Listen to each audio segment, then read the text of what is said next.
හොඳයි. අද දවසේදී මේ සියලුම දෙනාට අපි ලයිව් වෝට්ලු වෙලින්ටන් බෞද්ධ විහාරස්ථානයේ පැවැත්වෙන සිල් වැඩසටහනේ නොවැම්බර් මාසයේ සිල් වැඩසටහනේ තවත් දේශනාවක් සමග ඉතින් අද දවසේදී අපි සුපුරුදු පරිදි තමත් ගෞරවයෙන් ආරාධනා කරන තියෙනවා බණ්ඩාරවැල් මංගීස ස්වාමීන් වහන්සේට මේ ධර්ම දේශනාව මේ දානේ පසු ධර්ම දේශනාව සඳහා ඉතින් අද දවසේදී ඇත්තටම අපි මේ සිල් වැඩසටහන පැවැත්වෙන්නේ අප විහාරස්ථානයේ අලුතෙන් තැනකට පහුගිය මාසයේදී අලුත් තැනකට ගියා. ඉතින් ඒ තැන පවත්වන පළවෙනි සිල් වැඩසටහන තමයි දවසේදී බැරිස්ලේ කියන ප්‍රොපර්ටි එකේ ඇත්තටම ඉතින් ඉතාමත් ගෞරවයෙන් මම ආරාධනා කරනවා බණ්ඩාරවැල් මංගීස ස්වාමීන් වහන්සේට අද ධර්ම සාකච්ඡාව ආරම්භ කරන්න.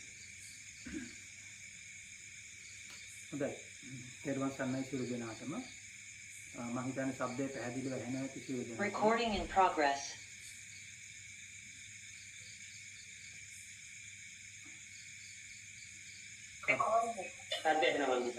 හොඳයි. ඉතින් අපි සුපුරුදු පරිදි අද දවසේ මේ ධර්මයේ සොයාගෙන යන ගමනේ තවත් එක පරිච්ඡේදයක්. ඉතින් මම අද හිතුවා ඔයගලන්ට පොඩි කාරණා කීපයක් ඉස්සෙල්ලා පැහැදිලි කරලා දීලා ඊට පස්සේ අපි විවෘත කරන්න ඔබ සියලු දෙනාටම ප්‍රශ්න අහන්න පුළුවන් වෙන විදිහට. ඉතින් මම පළමුව කියන්න ඕනේ දෙයක් තියෙනවා. අපි සාමාන්‍ය මිනිස්සු ඉතාමත් මෝඩ වෙන අවස්ථාවක් තියෙනවා. ඒ කියන්නේ සමහර වෙලාවට ඔබ අවම හරි යම් කිසි විමසුම් සාගත භාවයක්, විමසන සුළු බවක්, විමර්ශනය කරන බවක් ඔබට තියෙනවා. ඔබ කවුරු හරි දෙයක් කිව්වහම එකපාර පිළිගන්නේ නැහැ. ඔබ හැම දෙයක් දිහාම සැකෙන් බලනවා. ඔබ මොන හරි අලුතෙන් ඇඳුමක් ගන්න ගියාම එහෙම නැත්නම් අලුතෙන් යමක් කරන්න ගියාම ඔබ ඒ ගැන හොයලා බලනවා. අඩු ගන්න ඒ ගැන දන්න කෙනෙක්ගෙන් අහනවා. ඉතින් මේ වගේ ඔබට අවම හරි විමසන සුළු බවක් තියෙනවා බොහෝ දේවල් වලට. හැබැයි සාමාන්‍ය මනුස්සයාගේ ස්වභාවය තමයි මනුස්සයා අන්තිම මෝඩ වෙන තැනක් තියෙනවා. මේ අන්තිම මෝඩ වෙන තැන තමයි මනුස්සයා ආගම කියන තැන. ආගම කියන තැනට ආවට පස්සේ මනුස්සයා අන්තිම මෝඩ විදියට තමයි තීරණ ගන්න. කිසිදු විමසන සුළු බවක් නැහැ. ඔහුගේ මේ සියලු දේවල් ඔක්කොම ඔහුගේ යම් කිසි අවම හෝ ප්‍රඥාවක් තියෙනවා නම් ඒ අවම හෝ ප්‍රඥාවක් ආගම කියන තැනදී ඔබ ගහගන්නවා. ඒක හොඳට මතක තියාගන්න. ඔබ අධ්‍යාපනයෙන් කොච්චර උසස් වුණත් ප්‍රතිඵලය එකයි. සමහර විට ඔබට ආචාර්ය උපාධි කිහිපයක් තියෙන්න පුළුවන්. ඔබ වෙනත් දේවල් වල අත්දැකීම් තියෙන්න පුළුවන් අවුරුදු 20ක 30ක එහෙම නැත්නම් අවුරුදු 40ක 50ක අවුරුදු 60ක 70ක ජීවිත අත්දැකීම් තියෙන්න පුළුවන්. හැබැයි මේ මොනවා තිබුණත් මේ කොච්චර දක්ෂයෙක් අපි සමාජ සම්මත හැටියට කොච්චර දක්ෂයෙක් විදිහට පෙනී හිටියත් මේ ආගම කියන තැනදී ඔබ අතිශයින් කටයුතු කරන්නේ අතිශය දුර්වල ආකාරයකට සහ අතිශයින්ම මෝඩ ආකාරයකට. ආගම කියන තැනදී මේක සියලු සත්‍යයන්ට මේ සියලු මිනිස්සුන්ට මේක අදාළයි. මේ ආගම කියන තැනදී හරිම මෝඩ අවම වශයෙන් ප්‍රඥාවක් නැති අවම වශයෙන්වත් විමසන සුළු බවක් නැති පුදු ගතානුගතික වැඩපිළිවෙලකදී තමයි ආගම කියන තැනදී මිනිස්සයා ඉන්නේ. ඒදී අංශු මාත්‍රයකවත් විමසන සුළු බවක් නැහැ. ඉතින් මම මේක ක්‍රමානුකූලව පැහැදිලි කරන්න. දැන් බලන්න මොකක්ද ඔබ ආගම කියලා ගන්නෙ? එහෙම නැත්නම් ඔබ ධර්මය කියලා ගන්නෙ මොකක්ද? ඔබ ධර්මය මොකක්ද කියලා ගන්නකොට බොහෝ දෙනෙකුට ධර්මය කියලා කියන්නේ මූර්ති ශිල්පියෙක්ගේ පරිකල්පනය තුළ ඇඳිච්ච සිතුවමක්. එහෙම නැත්නම් කලාකරුවෙක්ගේ එහෙම නැත්නම් අපි කියන්නේ ආකිටෙක්චර් කෙනෙක්ගේ පරිකල්පනය තුළ හැදිච්ච ගොඩනැගිලි කිහිපයක් තමයි ඔබ ආගම විදියට බොහොම ප්‍රාථමික විදියට දකින්නේ. ඔබ ආගම මොකක්ද කියලා බැලුවන් පස්සේ පළවෙනි එක තමයි ගල්ලු අඩුවෙක්ගේ එහෙම නැත්නම් මූර්ති ශිල්පියෙක්ගේ පරිකල්පනයේ ඇතුලෙන් තමයි ඔබ බුදුන් දකින්න හදන්නේ. කවුරු හෝ කලාකරුවෙක් එහෙම නැත්නම් මූර්ති ශිල්පියෙක්ගේ ඔහුගේ පරිකල්පනය තුළ යමක් නැවෙනවා. ඔහුට හිතෙනවා බුදුන් කියලා පුද්ගලයෙක් ඉන්න ඇති. ඒ පුද්ගලයාගේ හැදළුව මේ ආකාර වෙන්නේ නැති කියලා මේ පරිකල්පනය තුළ යමක් ඇඳෙනවා. එහෙම නැත්නම් යම්කිසි ගෘහ නිර්මාණ ශිල්පියෙක්ගේ ආකිටෙක්චර් කෙනෙක්ගේ පරිකල්පනය තුළ යමක් නැවෙනවා. ඒ මැවෙන දේ ඔහු ප්‍රකාශනයට පත් කරනවා. මේක ඇත්තටම කලාකෘතියක්. ඉතින් මේ කලාකෘතිය තුළ තමයි එහෙම නැත්නම් ඔහුගේ කවුරු හරි ඒ පුද්ගලයෙක්ගේ පරිකල්පනය තුළ මැවිච්ච කලාකෘතිය එහෙම නැත්නම් මූර්තිය තමයි තුලින් තමයි ඔබ බුදුන් කියන කෙනා ඔබ ඉස්සලාම දකින්නේ. ඉතින් ඔබ ඊට පස්සේ රැවටෙනවා මේ Taman බුදුන් දැක්කයි කියලා. මේ මූර්ති ශිල්පයේගේ එහෙම නැත්නම් ගල්ලු අඩුවේගේ පරිකල්පනය ඇතුලේ ඔහුගේ ඉමේජිනේෂන් එක ඇතුලේ මැවිච්ච මේ රූපය ඔබ අහුවෙනවා. අහුවෙලා ඔබ හිතනවා මම දැන් බුදුන් දැක්කා. මට ආගම කියන එක හම්බුණා. මට ධර්මයේ කියන එක හම්බුණයි කියලා ඔබ හිතනවා.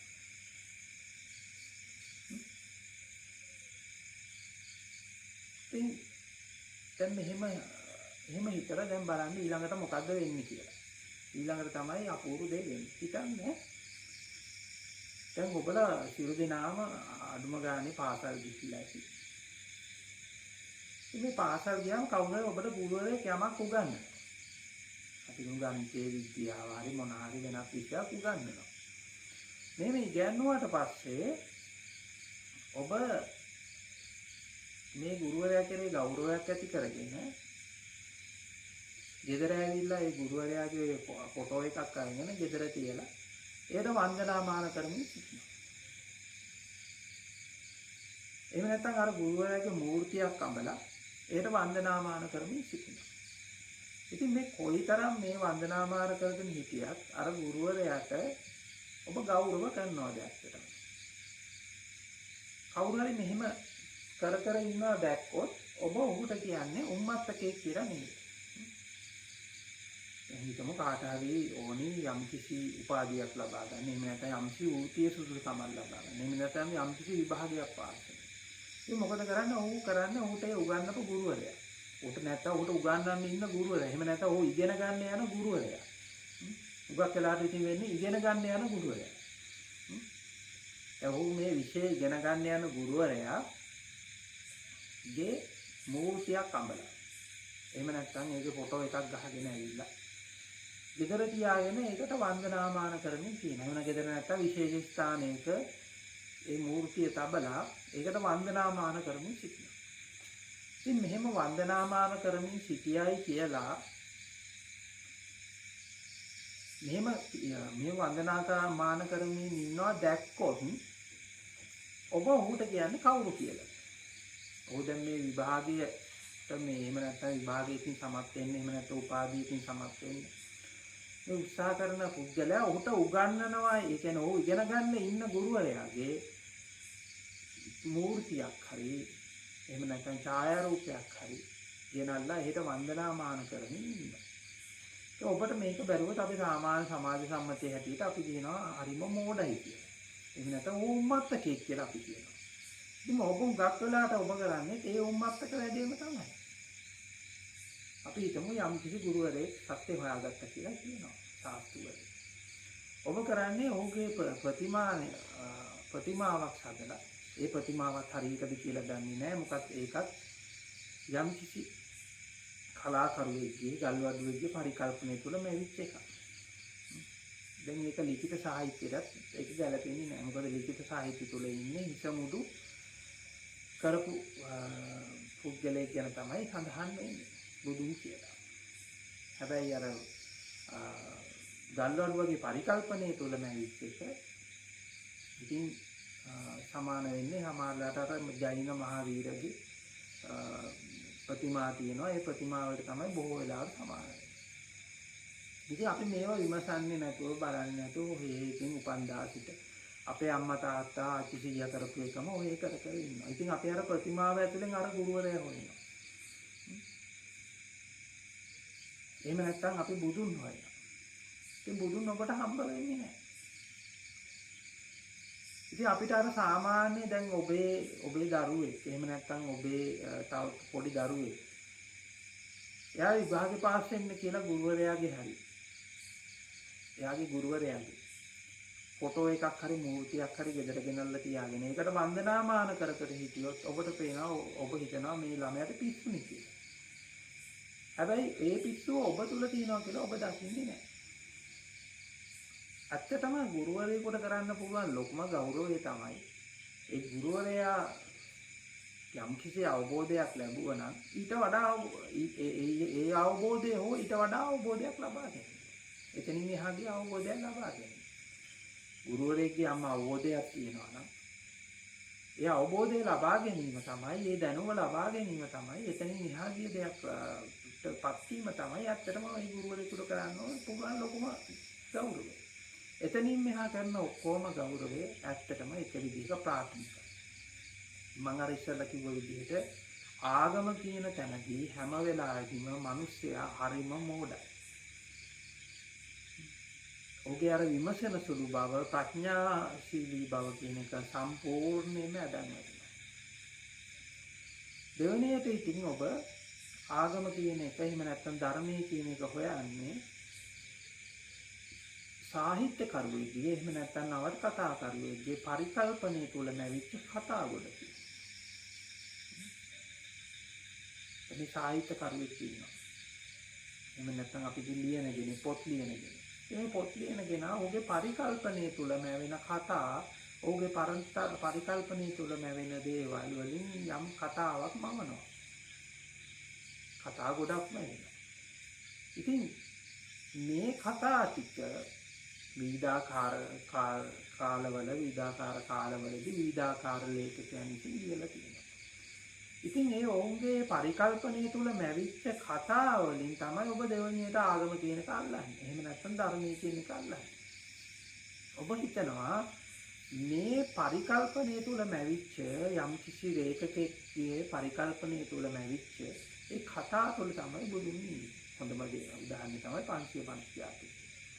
මේ 550 ජාතිකේ කියන්නේ ලේඛකයෙක්ගේ පරිකල්පනයේ තුල මැවිච්ච කතා ගොඩ. කතා ගොන්න. ඉතින් මේ ලේඛකයාගේ පරිකල්පනයේ තුල මැවිච්ච මේ කතා ගොඩ තුලින් ඔබ යම් කිසි චිත්තයක් මවා ගන්නවා. ඔබට හිතෙනවා ඔබට බුදුන් හම්බුණා කියලා. ඔබ හිතනවා ඔබට ධර්මය හම්බුණා කියලා. ඒ වගේ මෝඩ අදහසකට ඔබ පත් වෙනවා.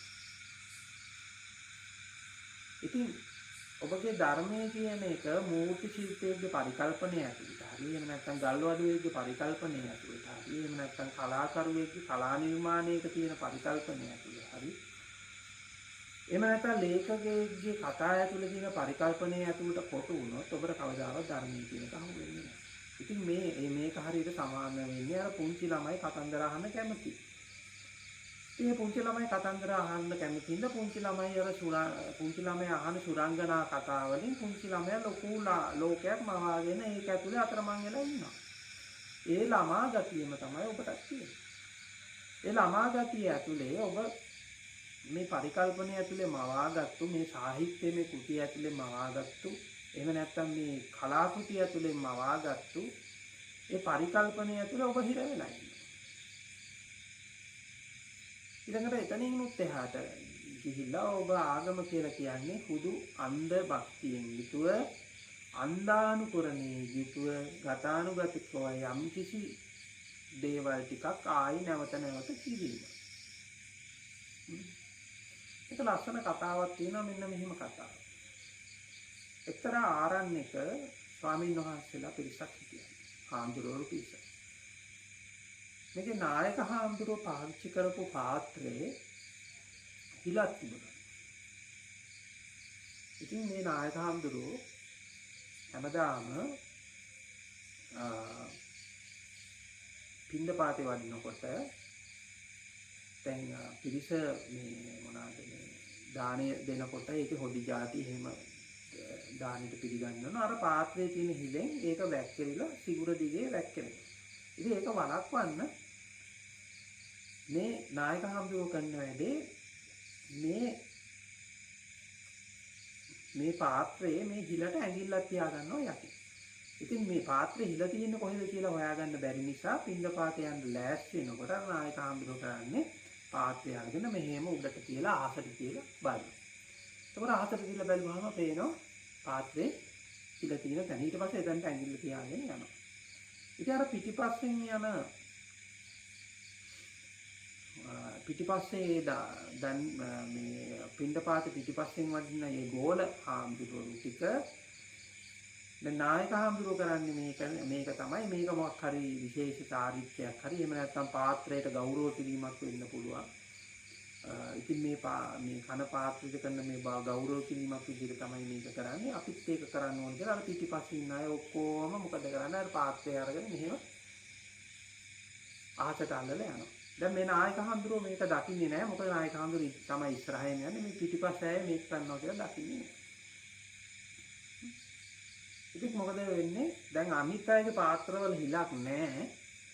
හැබැයි ඒගොල්ලොත් මොකද කරන්නේ? අරක කරනවා. අන්දානු බක්ති. ඇයි මේක කරන්නේ ඇයි කියලා හොයන්නේ බලන්නේ නැතුව විමසන්නේ බලන්නේ. ඉතින් මොකද වෙන්නේ? ඉතින් කාලයක් යනකොට නායක හඳුරෝ අපවත් වෙනවා. ඉතින් අපවත් වුණා මොකද කරන්නේ? අපවත් වුණාට අර චාරිත්‍රය අතහැරෙන්නේ නැහැ.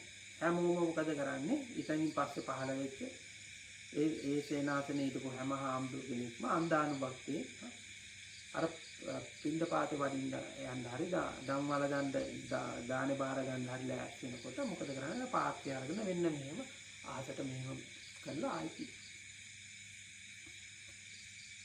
ඉතින් මේ වගේ මෝඩ තැනක තමයි සමහරට ඔබ ඉන්නේ. ඔබ එකම දේවල් ටිකක් ඒ ආගමික චාරිත්‍ර කියලා ඔබ කරන සියලුම දේවල් ඒ වගේ. එකක් නෑර සියලුම දේවල් ඒ වගේ. ඒ වගේ කිසිම ඔබකට අංශු මාත්‍රයකවත් ඒ ගැන ප්‍රඥාවක් ඇත්තේ නැහැ. විමසන සුළු බවක් ඇත්තේ නැහැ. බුද්ධිමත් බවක් ඇත්තේ නැහැ. ඔබ හුදෙක් අන්දානුභක්තියෙන් යුතුව ඒ දේවල් කරගෙන යනවා. උදාහරණයක් කියන්නේ. දැන් පෞද්ගලික දවස්වල තිබුණා වස් කාලයක් කියලා එකක් තිබුණා. ඊට පස්සේ කටින පින්කම් කියලා කරනවා. මේක නිතින් අපේ බෞද්ධයන්ගේ විශේෂ දේවල් කියලා කියනවා. හැබැයි ඉතින් වස් කාලය කියලා කිව්වට ඉතින් වස් කාලේ ඉවර වෙනකොට තමයි හොඳට වහින්න පටන් ගන්නේ ලංකාවේ. ඊළඟට දැන් මේ කැනඩාව වගේ රටක ඇත්තටම ඉතින් වස් කාලේ තියෙන්න ඕනේ වින්ටර් එකට. ඒක වින්ටර් එකටනේ ඉතින් ඒ වගේ කාලගුණයේ තියෙන පීඩාකාරී ස්වභාවයක් තියෙනවා. හැබැයි ඉතින් අර කාලාන්තරයක් තිස්සේ පාත්‍රයේ මේ හිලෙහි වහන්න අර නායක හඳුරුවෝ මේව කරාට පස්සේ පිටිපස්සෙන් හිටපු අය අන්දානුභක්තියෙන් ඒක කරා වගේ ඉතින් කාලාන්තරයක් තිස්සේ මේක කරනවා. හැමෝම කරනවා. ඉතින් අපි ඔය වගේ ඒවාට අපි කියනවා ඔහොම කාලාන්තරයක් තිස්සේ එහෙම කරන්න පුරුදු වුණාට පස්සේ අපි ඕකට කියනවා සංස්කෘතියක් කියලා. ඒක ධර්මයේ නෙමෙයි. අන්දානුභක්තිය ඉතින් ඔය කරන්නම් වාලේ ඇයි කරන්නේ දන්නේ නැහැ මොකද්ද කියලා කරගෙන යනවා. ඉතින් හරි විදිහට බැලුවොත් ඉතින් කැනඩාව වගේ රටක නම් ඇත්තටම වත් සමාදන් වෙන්න ඕනේ වින්ටර් එක. ලංකාවේ වුණා ඉතින් ඇත්තටම වහින්න පටන් ගන්නෙ මේ වත් මේ දැන් වත් කියලා සම්මත වෙලා තියෙන කාලේ වුණාට. අනිත් එක එතනින් එහාට ගිහිල්ලා මේව මොනවාද කියලා බලන්න ඕනේ. දැන් මේකේ ඉතින් අපි කටින කීවරයක් පූජා කරනවා. ඊට පස්සේ අටමහා පින් කියලා જાතියක් තියෙනවා. ඒ අටමහා කුසල් කියලා ඇත්තටම තියෙනවා. ඇත්තටම මේවා අටමහා කුසල් කියලා කිව්වට ඉතින් මිනිස්සයා මේ ඔබ ප්‍රඥාව අඩුකම නිසා ඔබ දන්නේ කුසලයේ සහ පිනේ අතර වෙනස. පින කියන්නේ ඇත්තටම පින කියන එකේ සරලම අර්ථය පින කියන්නේ පිනා යනවා. ඒ කියන්නේ සතුටටපත් වෙනවා. එතන ඔබ සතුටටපත් වෙන යමක් කළොත් ඒක තමයි පින. හැබැයි කුසලය කියලා කියන්නේ පින නෙමෙයි. කුසලය කියලා කියන්නේ දක්ෂතාවය, හැකියාව. ඒක විවිධාකාරයි. ලෞකික විදියට වෙන්න පුළුවන්. ලෞකික විදියට ඔය යම්කිසි වෘත්තියකට හරි යම්කිසි දෙයකට හරි ඔබ දක්ෂ වෙනවා. ඔබට යම්කිසි කුසලතාවයක් තියෙනවා. ඒකට අපි කියනවා කුසලතාවය. ඉතින් අපි මේ ආධ්‍යාත්මික කුසලතාවය කියලා කියන්නේ ඇත්තටම ඔබගේ මනසේ තියෙන රැවටීම. එහෙම නැත්නම් ඔබගේ මනසේ තියෙන මෝඩකම. ඔබ තුළ තියෙන අවිද්‍යාව දැනගැනීමේ කුසලතාවය. ඒ කියන්නේ ඔබටම රැවටෙන එකේ ඔබ මෙහෙම රැවටිලා ඉන්න එකේ ඒ රැවටිලා ඉන්න ස්වභාවය දැනගන්නේ කුසලතාවයට තමයි කුසලයි කියලා කියන්නේ. ඉතින් අපි මේ විදිහට එක්කෝ අර මන් කියලා විදිහට එක්කෝ ගල්වඩුවේදී හරි එහෙම නැත්නම් කවුරු හරි මේ කලාකරුවෙක්ගේ කලාකෘතියක් ඇතුලේ පරිකල්පනය තුල මැවිච්ච කලාකෘතියක් ඇතුලේ එහෙම නැත්නම් ලේඛකයෙක්ගේ පරිකල්පනය තුල මැවිච්ච සාහිත්‍ය කතා ටිකක් ඇතුලේ හරි එහෙම නැත්නම් අර විදියට ගතානුගතිකව කිසිම විමසිල්ලක් බලන්නේ නැතුව හොයන්නේ බලන්නේ නැතුව නැවත නැවත කරන යම් කිසි චාරිත්‍ර විදි ටිකක් ඇතුලේ ධර්මයේ තියෙනවා කියලා ඔබ රැවටිනවා. මම ඉතින් මේවා තියෙනවා එකට මම මේ කියන්නේ මගේ විරුද්ධත්වයක් නැහැ. හැබැයි ඉතින් ඒවා අයිති වෙන්නේ එක්ක කලාකෘතියක් විදියට එහෙම නැත්නම් ඒවා අයිති වෙන්නේ සංස්කෘතියක් විදියට. හැබැයි දැන් ඔබ ධර්මයේ හොයාගෙන යනවා නම් දැන් ඔබ මෙතනින් එහාට අඩියක් කියන්න ඕනේ. හැමදාම අර පොඩි ළමයි කර ඉන්න පොඩි ළමයිගේ තත්ත්වයට වැදගත්ලා හරියන්නේ නැහැ. ඉතින් ඒවා ගැන ඔබ මේ වෙන්න ඕනේ. ඉතින් ඔබ මේ ගතානුගතිකව තරන්නම් වාලේ මෝඩකමට මෝඩ විදිහට නැවත නැවත එකම දේ ආයි කරමින් ඒක කරන්නේ ඇයි කියලා හොයන්නෙත් නැතුව බලන්නෙත් නැතුව ඔහේ නැවත නැවත ඔබ කරමින් සිටිනවා. ඉතින් මේක මොකක්වත් කරා කියලා ඔබේ ඇත්තටම ඔබේ දුකේ අඩුවීමකුත් නැහැ. අර කලින් හිටියටත් වඩා අමාරු පීඩණයටපත් වෙනවා. අර මෝඩකම එහෙමම. ඉතින් මෙතනින් මේ එහා ගිහිලා අඩියක් එහා තියලා එහාට ගිහිල්ලා අර ප්‍රඥාව කියන එක අවදි කරගන්න ඕනේ. මේ මෝඩකම් ටික මොනවාද කියලා දැනගන්න ඕනේ. හරි. ඉතින් මේ සමහර දේවල් වලට අපි කියනවා සාමූහික මෝහණයක් තියෙනවා කියලා. සාමූහික මෝහණය කියන්නේ සාමූහික මෝඩකම. ඒ කියන්නේ සමාජයක් විදිහට සාමූහික මෝඩකමක් තියෙනවා. ඒ සමාජය තුළ සාමූහික මෝඩකමක් තිබුණාට පස්සේ අර කකුලුවන්ට වෙච්ච වැඩේ තමයි වෙන්නේ. ඉතින් අර මහ කකුලුව ඔක්කොම ඇදේට යනකොට පොඩි කකුලෙක් ආවට පස්සේ පොඩි කකුලවත් යන්නේ ඇදේට තමයි යන්නේ. ඉතින් මේකට තමයි කියන්නේ අපි සාමූහික මෝහණය කියලා. ඉතින් කවුරු හරි එක කකුළු පැටියේ කෙලින් යන්න හදපු ගමන්ම මොකද වෙන්නේ? අර කකුළු පැටියට ගහලා අර කකුළු පැටියව ආයෙත් ඇදේටම තමයි ගිනියන්නේ. ඉතින් දැන් මේක තමයි අපි මේ සාමූහික මෝහණය විදිහට දකින්නේ. ඉතින් මේ සාමූහික මෝහණය ඇතුලේ අපි මේ ගතානුගතිකව මේ කරගෙන ආපු වැඩපිළිවෙලට ඔබ පොඩ්ඩක් මොහොතක් ආපස්සට කියලා ඔබගේ විමර්ශන බුද්ධිය ප්‍රඥාව කියන එක අවදි කරගන්න ඕනේ. සමහරට අවුරුදු 10 ගණනක් තිස්සේ කරගෙන ආපු පළියට ඒ නිවැරදි නොවෙන්න පුළුවන්. ඒ එලෙසම ආපහු නැවත කළ යුතුයි කියලා කිසිම මේකක් නෑ. ඒකත් කවදා හරි කවුරු හරි විසින් නිර්මාණය කරන ලද සම්මතයක්. මේ ඔබ මේ චාරිත්‍ර වලට කියන්නේ කවුරු හරි විසින් කවදා හරි විසින් නිර්මාණය කරන ලද්දක්. ඊට පස්සේ අනිත් අය කරන්නේ ඒක නැවතත් කොපි කරමින් ඒක නැවතත් ඔහේ අන්දානුභක්තියෙන් එහෙම නැවත කරමින් යෑම. ඉතින් ඒවා නැවතත් ඒ කාලානුරූපව වෙනස් කරගන්න පුළුවන්කම ඔබට තියෙනවා. මම මේක ඔබගේ දිනදා ජීවිතයටත් මේක කියන්නේ මේක මෙලෙසම කියන්න ඕනේ. ඒ කියන්නේ දැන් ඔබ කෑමක් උයන්න ගියත් දැන් ඔබ පරිපෝද්දක් හදන්න ගියත් ඒ සම්ප්‍රදායින් කූලව ඒ තියෙන විදිහටම හොයන්නේ බලන්නේ නැතුව ඒ විදිහටම තමයි කරගෙන යන්නේ. ජීවිතේ හැමදේම එහෙම තමයි. ඔබගේ දේවල් කරන්න පුරුද්දට. ඇයි එහෙම කරන්නේ? මොකද කරන්නේ? ඊට වඩා වෙනස් විදිහකට කරන්න බැරිද? ඊට වඩා හොඳ විදියක් නැද්ද කියලා කවදාවත් හොයන්නේ නැහැ. අර සාමූහික විදිහට ඔබ යනවා. දැන් මේක ඇතුලේ ඔබ කඩාගෙන යන ඔබ බයයි. එහෙම කිව්ව ගමන් මොකද වෙන්නේ? ඉතින් ඒ බය ඇතුලේ ඉතින් ස්වාමීන් වහන්සේලාත් ඉන්නවා. ඊයත් ඉන්න ස්වාමීන් වහන්සේලාත් බයයි. ඒ සම්මත ටික කඩාගෙන යනවා. ඒ මෝඩකම් ටික ආයි නැවත රිපීට් කරමින් ඉන්නවා. ඊයත් ඉතින් ඉන්න කවුරු හරි ඒක වෙනස් විදිහකට යමක් කරපු ගමන් අර සමාජයෙන් අපවාද වලටපත් වෙන්න කියලා හිතනවා. හැබැයි දැන් ඔබ දැන් මේ සාහිත්‍යකත් මේ කියන්නේ ඔබ දැන් මේ දන්න සාහිත්‍ය ඇතුළේ වුණත් බුදුහාමුදුරුවෝ කියලා පුද්ගලයා ඒ හැම සමාජ සම්මතයක්ම කඩපු කෙනෙක්. ඒ හැම එකක්ම වෙනස් කරපු කෙනෙක්. අර කරන්නන් වාලේ ආපු ගතානුගතික ඒ වැඩවල ඇතුළේ හිටපු කෙනෙක්. ඉතින් එහෙම ඉන්නවා නම් ඔබ ඒ වගේ චක්‍රයක හිර වෙලා ඉන්නවා නම් ඒකේ ප්‍රශ්නයක් තියෙනවා. ඔබ එකම විදිහට තමයි හිතන්නේ. එකම විදිහට තමයි කරන්නේ. ඉතින් දැන් මේ ගැන විමර්ශන ඥානය ඔබට පහළ වෙනවා. විමර්ශන ඥානය පහළ වෙලා එතනින් එහාට ගිය ප්‍රඥාවකින් විමසින සුළු බවකින් යුතුව කටයුතු කරන්න. ඉතින් එතකොට ඒ ඔබ මෙච්චර දවසක් දැනන් හිටිය සම්මතය කියන එක විද දමන්නේ. මෙච්චර දවසක් ඔබ හිතාගෙන හිටපු යා කියලා දේවල් ටික ඔබට කඩාගෙන යන්න සිද්ධ වෙනවා. එහෙම කඩාගෙන යනකොට ලොකු ප්‍රතිරෝධයක් එනවා තමයි.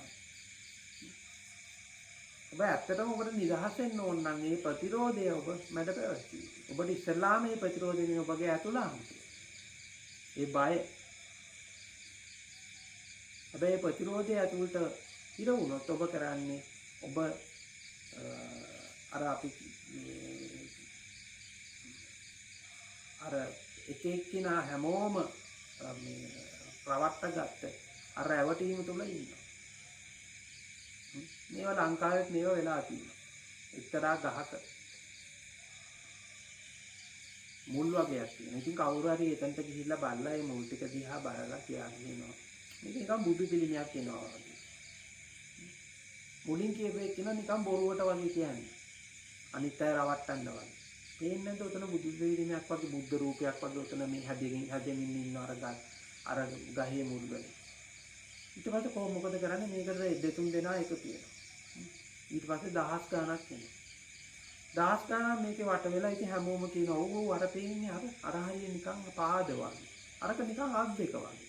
අර හිස මුතුනේ අර පැස්වලල්ලකුත් වගේ තියෙනවා. ඒ ඔක්කොම කියනවා. හැමෝම ඒ සාමූහික මොහොනේ ඇතුළේ ඉන්නවා. කාටවත් කියන්න බෑ. දැන් ඉඳලා හිටලා එකිනෙකට දෙන්නකොට සැකයක් ඇති වෙනවා. ඇත්තටම මේක මේ මට නම් මොකක්වත් පේන්නේ නෑ. මේ ඔක්කොම එකතු වෙලා මේ පිස්සුවක දන්නේ නෑ. හැබැයි ඒ අය කියන්න බය වෙනවා. ඇයි බය වෙන්නේ? එතකොට හිතනවා මොකද්ද? මම මේක කිව්වොත් අනිත් අයගෙන් මම බැනුම් අහන්න වෙයි. මට ගුටි කන්න වෙයි කියලා. මේ බයයටපත් වෙනවා.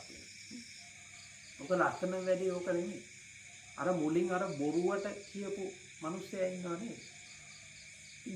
ඒ මිනිහටත් හිතනවා ටික දවසක් කියනකොට මේ හැමෝම කියනවා පේනවා කියලා ඇත්තටම මොකක් හරි එකක් තියෙනවද දන්නේ. මම මේ විහිළුවට වගේ කියපු කතාව ඇත්තටම තියෙනවද දන්නේ නැහැ කියලා මිනිහත් පැවටෙනවා. ඒ වගේ සාමූහික මෝහණයක් ඇතුලේ තමයි ඔබ ඉන්නේ. ඉතින් ඒක කඩාගෙන ඉඳගෙන එන්න ඔබ බය නැති වෙන්න ඕනේ. එහෙම බය නැති වුණොත් විතරයි ඇත්තටම නිර්වාණය කියන එක එහෙම නැත්නම් සත්‍ය කියන එක ඔබට හොයාගන්න පුළුවන්. හොඳයි. ඒ කෙටි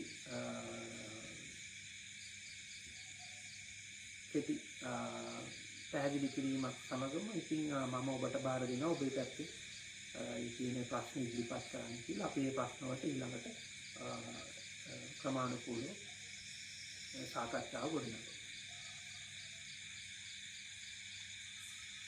ඔබේ තියෙන ගැටලු ඉදිරිපත් කරන්න.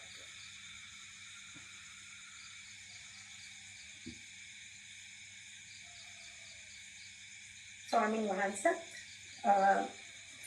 මම මේ අර එළියේ තියෙන විද්‍යාකාරයෙන් විද්‍යාව ගැන තෝරගන්න කියලා හිතුවා වචන වලින්. දැන් අපි පුතුව කිව්වහම මනසේ අපිට පුතුවක් නැවෙනවා.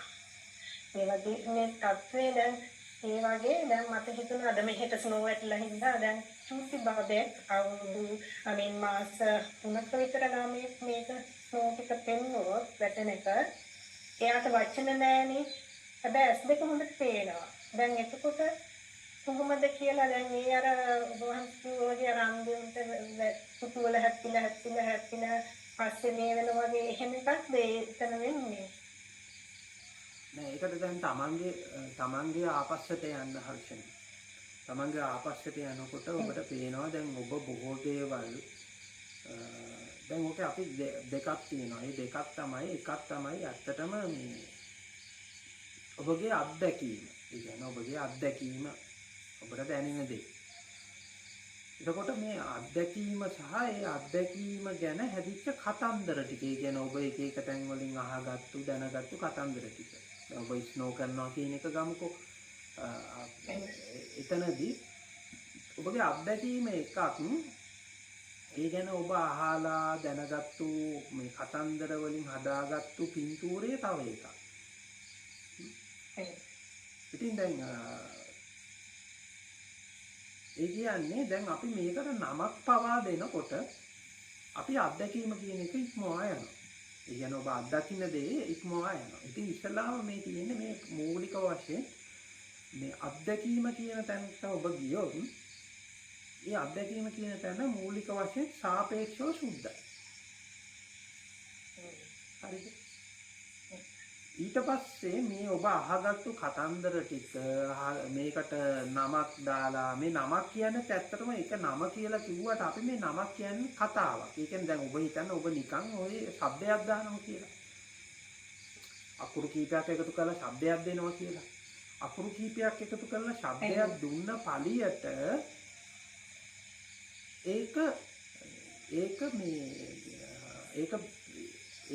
ඒකෙන් අදහසක් ජනිත වෙන්නේ නැහැ. උදාහරණයකට අපි ස්නෝ කියලා කිව්වමකෝ. අපි අකුරු හතරක් අමුණලා අපි ස්නෝ කියලා කියනවා. දැන් ඔක පොඩි දරුවෙකුට ස්නෝ කියලා කිව්වට වැඩක් තියෙනවා. ඒක තමයි මම. ඒක වැඩක් නැහැනේ. ඔහුට කතාවක් ගොඩනගන්න ඕනේ. හරිද? තේරෙනවද මම මේ කියන්නේ? ඔය කතාවක් ගොඩනගන්න ඕනේ. එතකොට ඒ කතාවත් එක්ක තමයි ඔහුට ඊට පස්සේ ඒ ගොඩනගන ඊට පස්සේ ඔබක විස්තර කරනවා. දැන් මේක මෙහෙමනේ අරවනේ කියලා ඒකට එක එක විස්තර කියන්න. සමහරට ඒක විද්‍යාත්මකව විස්තර කරන්න පුළුවන්. සමහරට ඒකට කතන්දරයක් විදිහට වෙන ඒවා විස්තර කරන්න පුළුවන්. අපි මේ සැන්ටාවක් දාලා සැන්ටාව සම්බන්ධ කරගෙන විස්තර කරන්න පුළුවන්. හරිද? ඒ විදිහට මේ ක්‍රිස්මස් එක අරවා මේවා තව එක එක ඒවා ඊට පස්සේ රටවල් වල තියෙන මේවා ජියෝග්‍රැෆික් වලින් විස්තර කරන්න පුළුවන්. ඉතින් මේ විදිහට තව ඊට පස්සේ අත්දැකීම් ඔස්සේ විස්තර කරන්න පුළුවන්. අත්දැකීම් කියලා කියන්නේ ඕක සීතලයි අල්ලනකොට මෙහෙමයි කියලා එහෙම විස්තර කරනවා. මේ වගේ ලොකු විස්තර ගොඩකින් තමයි අපිට අර වචනේ කියන එක විස්තර කරන්න ඕනේ. හැබැයි අත්දැකීමයි වචනයයි කියන එක හාත්පසින්ම වෙනස් දෙයක්.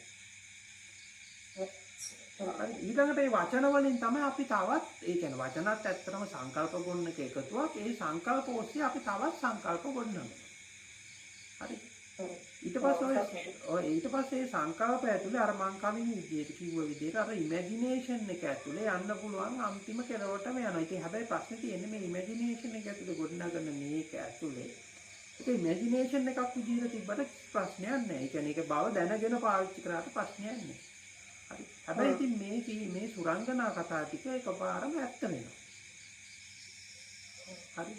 මේ සුරංගනා කතා ටික ඇත්ත වෙනවා. එතකොට ඉතින් දැන් අර ළමයාගේ පැත්තට යන්න කලින් තමන්ගේ පැත්තට ගන්න.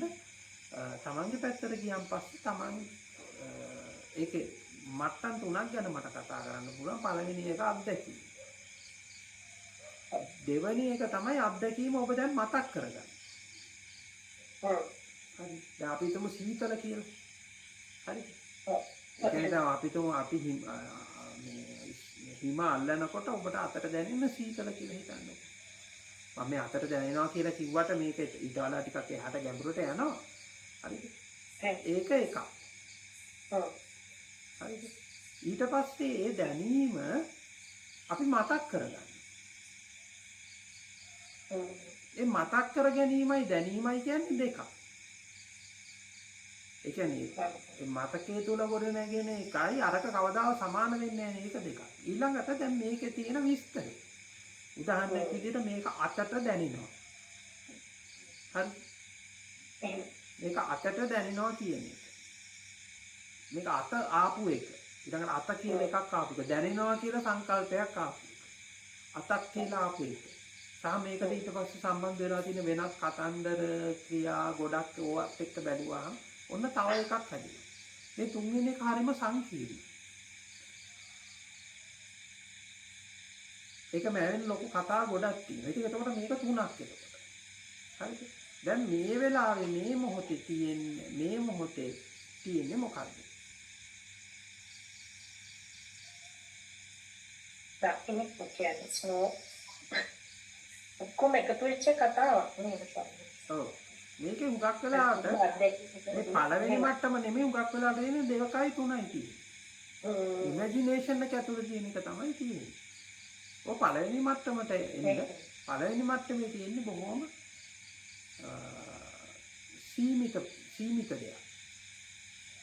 හැබැයි පළවෙනි මට්ටමේ සීමිත දෙයක් තියෙනවා කියලා කිව්වට මේ පළවෙනි මට්ටමත් පොඩ්ඩක් බලාගෙන යනකොට ඒකත් ඇත්තටම අන්තිමට බලනකොට ඒකත් ඉමේජිනේෂන් එක ඇතුළටම වැටෙනවා. හැබැයි දැන් මේක මේ බලහත්කාරයෙන් තෝරගන්න යන්න එපා. ඒ කියන්නේ ඔබට ඉස්සලාම දැනෙන ප්‍රමාණයට මේක තෝරගන්න. මේක මේ සංකල්පයේ හැදිච්ච කතන්දර ටිකයි. ඇත්තටම අත්දැකීමයි. ඉස්සල්ලා මම මේක අත්දැකීම කියලා මුලින් කිව්වට මේක වෙන් කරලා ගන්න. මේක හැබැයි තව කෙනෙක්ගේ අත්දැකීමෙන් ගන්න යන්න එපා. ඒ කියන්නේ ඔබ හිතන පොඩි දරුවකට මෙහෙමයි කියලා ඔබ කියනවා. දැන් පොඩි දරුවකට දැනෙන එක ඔබට පුළුවන් ද පොඩි දරුවෙකුට දැනෙන එකක් ඔබට මොකක්ද කියලා කියන්න. එහෙම නැත්නම් ඔබට පුළුවන් ඒක ඉමේජින් කරන්න. පැහැදිලිද මම මේ කියන්නේ? එහෙමයි. එතකොට පොඩි ළමයෙකුට දැනෙන්නේ මොකක්ද කියන එක ඔබට කියන්න බෑ. ඔබට ඒකට ඉමේජින් කරන්න විතරයි පුළුවන්. ඔබ ඒක ඉමේජින් කරලා ඔබ කතාවක් හදාගන්න. ඒකයි මම හැම වෙලාවෙම කියන්නේ මේ අත්දැකීම කියන එක තමන්ගේ පැත්තටම තමන්ගේ අතුලාන්තේම මේක ගන්න. ස්වාමීනාත් එතකොට තවත් මට දැන් එක වචනයක් කිව්වොත් අපි කවදාවත්ම අහපු නැති කියන්නේ නිකම්ම අපි හිතමු මං කියන රකස් කියලා වචනයක් රකස් කියලා. එතකොට බඩුවක මුණක් එන්නේ බඩුවකුත් නෑ කෙනෙකුත් නෑ මොකුත් නෑ අපිට මැවෙන්නේ නෑ. හැබැයි එතන සද්දයක් තියෙනවා නේද? සද්දයක්. එතනින් තමයි ගැලවෙන්න බැරි. දැන් මොකක් හරි දැනෙන්නේ. අනිත් ඉන්ද්‍රිය වලින් නැති වුණාට එතන ශබ්ද රූපයක් තියෙනවා වගේ. එමත් මට ප්‍රශ්නයක් ආවා. මොකක්ද එතකොට මේ වචන? ඉස්සලා මම ඔබට අහන්න මේ ගැලවෙන්න ඇයි උමනාව? මේක දැන් මෙන්න මේක හොඳට මතක තියාගන්න. මම උගා දේශන වල මේක පැහැදිලි කරලා තියෙනවා. මේ විභව තණ්හාව කියන එක සහ භව තණ්හාව කියන එක. භව තණ්හාව කියන්නේ යම් කිසි බවක් ඒක පවත්වීම සහ ඒක පවත්වාගෙන යාම සහ ඒක දිගින් දිගටම සබාගෙන්න තියෙන උමනාව. හරි. එතකොට දැන් අපි ඔබ ජීවිතේ එක කාලෙකදී ඔබ දැන් හිතෙනවා මට තව මුදල් ඕනි, තව දේවල් ඕනි, මට අරක ඕනි, මේක ඕනි කියලා ඔබ ඒ තණ්හාවේ හිටියේ. හරි. ඊට පස්සේ දැන් ඔන්න එක තැනකදී එනවා මේක ඕනේ මේකක්වත් ඕනේ මේක හරි කරදරේ, මේක හරි දුකක්, මේක එකක්වත් ඕනේ මේ ඔක්කොම අයින් වෙන්න ඕන. හරි. ඊට පස්සේ අයින් වෙන්න ඕන කිව්වන් පස්සේ ඊට පස්සේ දැන් ඔය හුඟක් ඒවා එහෙනම් අර මනසෙන් හදපු කතන්දර. එහෙනම් ඒක අවුලක් නෑ. හැබැයි තවත් මොකක් හරි එකක් ඉතුරු වෙලා තියෙනවා. හරිද? දැනෙන දෙයක් හරි ඇහෙන දෙයක් හරි මේ වෙලාව හැරි මොකක් හරි එකක් ඉතුරු වෙලා. ඒකත් එපා. හරිද? කියලා ඔබ ගන්න. මොකක්වත් එපා. එයා ආයි උපදින්නත් එපා. ආයි උපදින්නත් එපා කියලා කියන්නේ විභව තණ්හා. හරි. ඒක තමයි ඉතින් හුඟක් අය ඉන්නේ. ඊට පස්සේ දැන් ආයි උපදින එකක් ඉතින් මනසින් මවාගත්තු කතාවක් නේ කියලා හිතුණාට පස්සේ ඊට පස්සේ එනවා නෑ දැන් මේ මොහොත හරි තියෙනවනේ. හරිද? මේ වෙලාවේ හරි මොකක් හරි තියෙනවනේ ඇහෙනවනේ මොකක් හරි කියලා. එහෙනම් ඒකත් එපා. එතකොට මේ මොකද ඒකත් එපා කියලා තියෙන්නේ. ආයෙත් තියෙන විභව තණ්හා. පැහැදිලිද මම මේ කියන්නේ?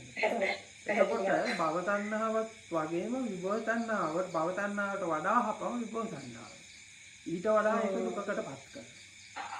ඒ හැම වෙලාවෙම පීඩනයක ඉන්නේ. ඉතින් ඉතල මේක අඳුනගන්න ඒකත් තණ්හාව තමයි.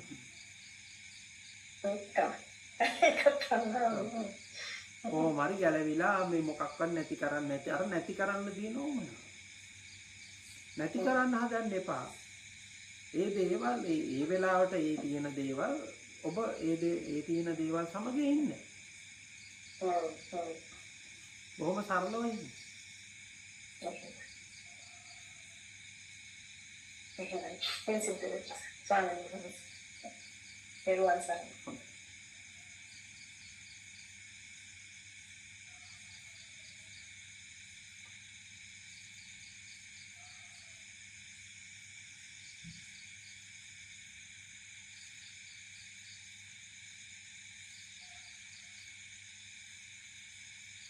හොඳයි අපි ඊළඟ ප්‍රශ්නෙට යන්නේ.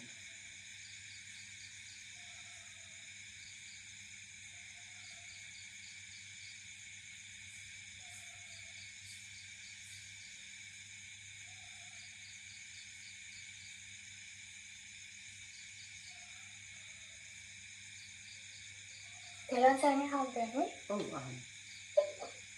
හාමුදුරනේ ඔබ වහන්සේ කියනවා මම නැති තැන් ඕන තරම් තියෙනවා කියලා.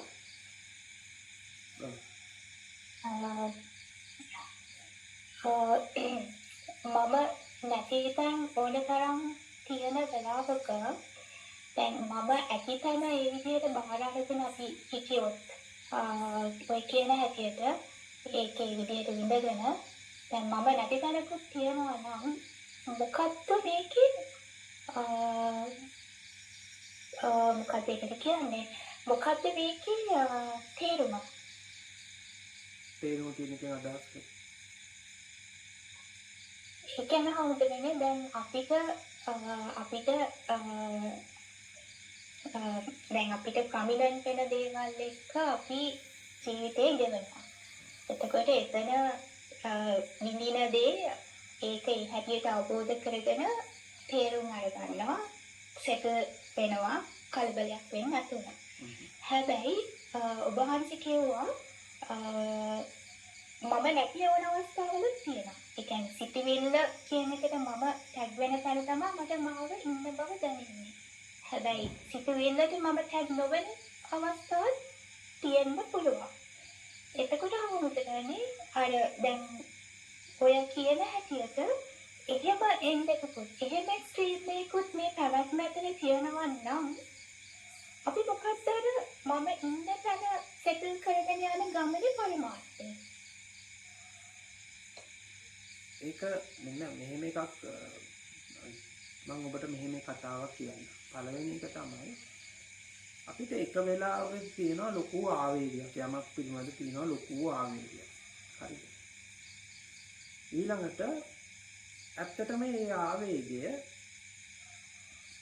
ආවේගය නිසා අපි හිතනවා ඒ වෙලාවේදී අපි යමක් කළ යුතුයි කියලා. ඒ වෙනුවෙන් ඒ ආවේගය පාලනය කිරීම සඳහා යමක් කරේ. ඒ ආවේගයෙන් එන අදහස වෙනුවෙන් යමක් කළ යුතුයි කියලා අපි හිතනවා. හරිද? හැබැයි ඔබට පේනවා අපිට ඒ ආවේගය ඒක දිගටම පවතින එකක් නෙමෙයි. හරිද? ඔබට යම් කිසි වෙලාවක තිබිච්ච ආවේගයක් ඊළඟ වෙලාවේදී ඇත්තටම පවතින්නේ නැහැ. ඒකට ඔබ යම් කිසි වෙලාවකදී ඔබ හරි කියලා දැකපු දෙයක් ඊළඟ මොහොතේදී ඔබ හරි කියලා දකින්නේ නැහැ. හරි. ඒ වගේම ඔබට යම් කිසි වෙලාවකදී ලොකු ප්‍රශ්නයක් වෙලා තිබිච්ච එකක් ඊළඟ වෙලාවේදී ප්‍රශ්නයක් වෙන්නේ නැහැ. ඒකට යම් කිසි වෙලාවකදී ඔබට බාරගත්තු පිළිතුරක් ඔබ මේක පිළිතුරක් හරි විසඳුමක් විදිහට හරි බාරගත්තු එකක් ඊළඟ වෙලාවේ ඔබට ඒකට පිළිතුරක් හරි විසඳුමක් හරි දෙන්නේ නැහැ. පැහැදිලිද? මම කියන එකට එන්න කලින් මම කියන සංකල්පයට එන්න කලින් මෙන්න මේක දකින්න. හරි. මෙන්න මේක දකින්නකොට අපිට පේනවා අපිට ඒ වෙලාවේ තියෙන ඒ ආවේගය අපිට ඒක ඇත්ත වෙයි. හැබැයි අපිට ඊළඟ මොහොතේදී අපිට ඒ තියෙන ආවේගය තවදුරටත් ආවේගයක් නෙමෙයි. අපිට ඒ ආවේගය තුළ රැඳෙන්න බෑ. හරි. එතකොට ඒ ආවේගය එක වෙනස් වෙනවා. එතකොට ඒ ආවේගය තවදුරටත් පවතින. එතකොට එක වෙලාවකදී අපිට ප්‍රශ්නයක් විදිහට අපි දැකපු දේ ඊළඟ වෙලාවේදී ප්‍රශ්නයක් වෙන්නේ නැහැ. එක වෙලාවකදී අපි පිළිතුරක් විදිහට බාරගත්තේ ඒක ඊළඟ වෙලාවේදී අපිට ඒ පිළිතුර තවදුරටත් ඒක පිළිතුරක් විදිහට අපිට බාර ගන්න හම්බ වෙන්නේ නැහැ. ඒ හම්බ වෙන්නේ නැහැ කියන්නේ අපිට බාර ගන්න පුළුවන් වෙන්නේ නැහැ. අපි කැමති වෙන්නේ. හරි. එතකොට එක වෙලාවකදී පිළිතුරක් එක්ක තව වෙලාවකදී පිළිතුරක් වෙන්නේ නැහැ. හරි. එතකොට මෙන්න මේක තමයි මේ මම කියන හැඟීමේ ස්වභාවය. එතකොට මම කියන හැඟීමේ ස්වභාවය එක වෙලාවෙදී තියෙන මම කියන හැඟීම ඒක හැම වෙලාවෙදීම හිම පවතින එකක් නෙමෙයි. මම කියන ස්වභාවය හැඟීම. ඉතින් එතකොට දැන් මේක තමයි යථාර්ථය. ඒ කියන්නේ දැන් ඔබට එක දිගට හිම පැවැත්විය හැකි එක දිගට පවත්විය හැකි ආවේගයක් හෝ එක දිගට පවත්වාගෙන හැකි ප්‍රශ්නයක් හෝ එක දිගට පවත්වාගෙන හැකි උත්තරයක් හෝ පවතින්නේ නැහැ. ඒක ඉතාමත් ඔබ තේරුම් ගත යුතු දේ තමයි උත්තරේ කියන්නේ. ඒ කියන්නේ පිළිතුර. විසඳුම කියන්නේ. ඒ පිළිතුර විසඳුම කියන එකත් එහෙම වාර්තාගෙන යන්න බෑ. ඉතින් ඔබ විසඳුමක් විදියට දකින්න දේ උත්තරේ විදියට ඔබ බාර ගන්න දේ ඊළඟ මොහොතේ තවදුරටත් උත්තරයක් වෙන්නේ නැහැ. හරි. මෙන්න මේ කතාව ඔබ තෝරගත්තොත් තමයි ඇත්තටම මේ අතහැරීම කියන දේ එන්නේ. නැත්තම් දැන් ඔබ හිතනවා දැන් හරි දැන් මේ මම කියන එකේ තමයි ප්‍රශ්නේ තියෙන්නේ කියලා ඔබ මොකද කරන්නේ? එහෙනම් මම කියන එක ඒක ඒ මමත්වයේ කියන හැඟීම ඒක නැති කරන්නේ. හරි. හරි. එතකොට හවුදරනේ මට පොඩ්ඩක් ඉන්ටරැක්ට් කරන්න බලන්න. ඔව්. මම ඒක නෙමෙයි මේ මීන් කරන්නේ. මම කියන දේ අත්හරින එකක් නෙමෙයි. මම ඒක වැඩි සුට්ටක් ඉස්සරහට කියන මේ ප්‍රශ්න අහන්න හම්බුනේ. උදාහරණයක් හැටියට ගමු අර මූල දැකපු මිනිස්සු කට්ටිය ගිහිල්ලා දැන් එතන බුදුරුවක් දකින්නවනේ. දකින්න හදනවනේ. එතකොට දැන් ඒ අර සාමූහික මෝහණය ගැන අවබෝධයක් තියෙන කෙනා තෝරනම් එතෙන් ගිහිල්ලා බුදුරූපය දකින්නත් පුළුවන්. එහෙම නැත්නම් ඒක දිහා පැත්තකට දාලා බලන් ඉන්නත් පුළුවන්. එයාට ඒකම කරන්න පුළුවන්.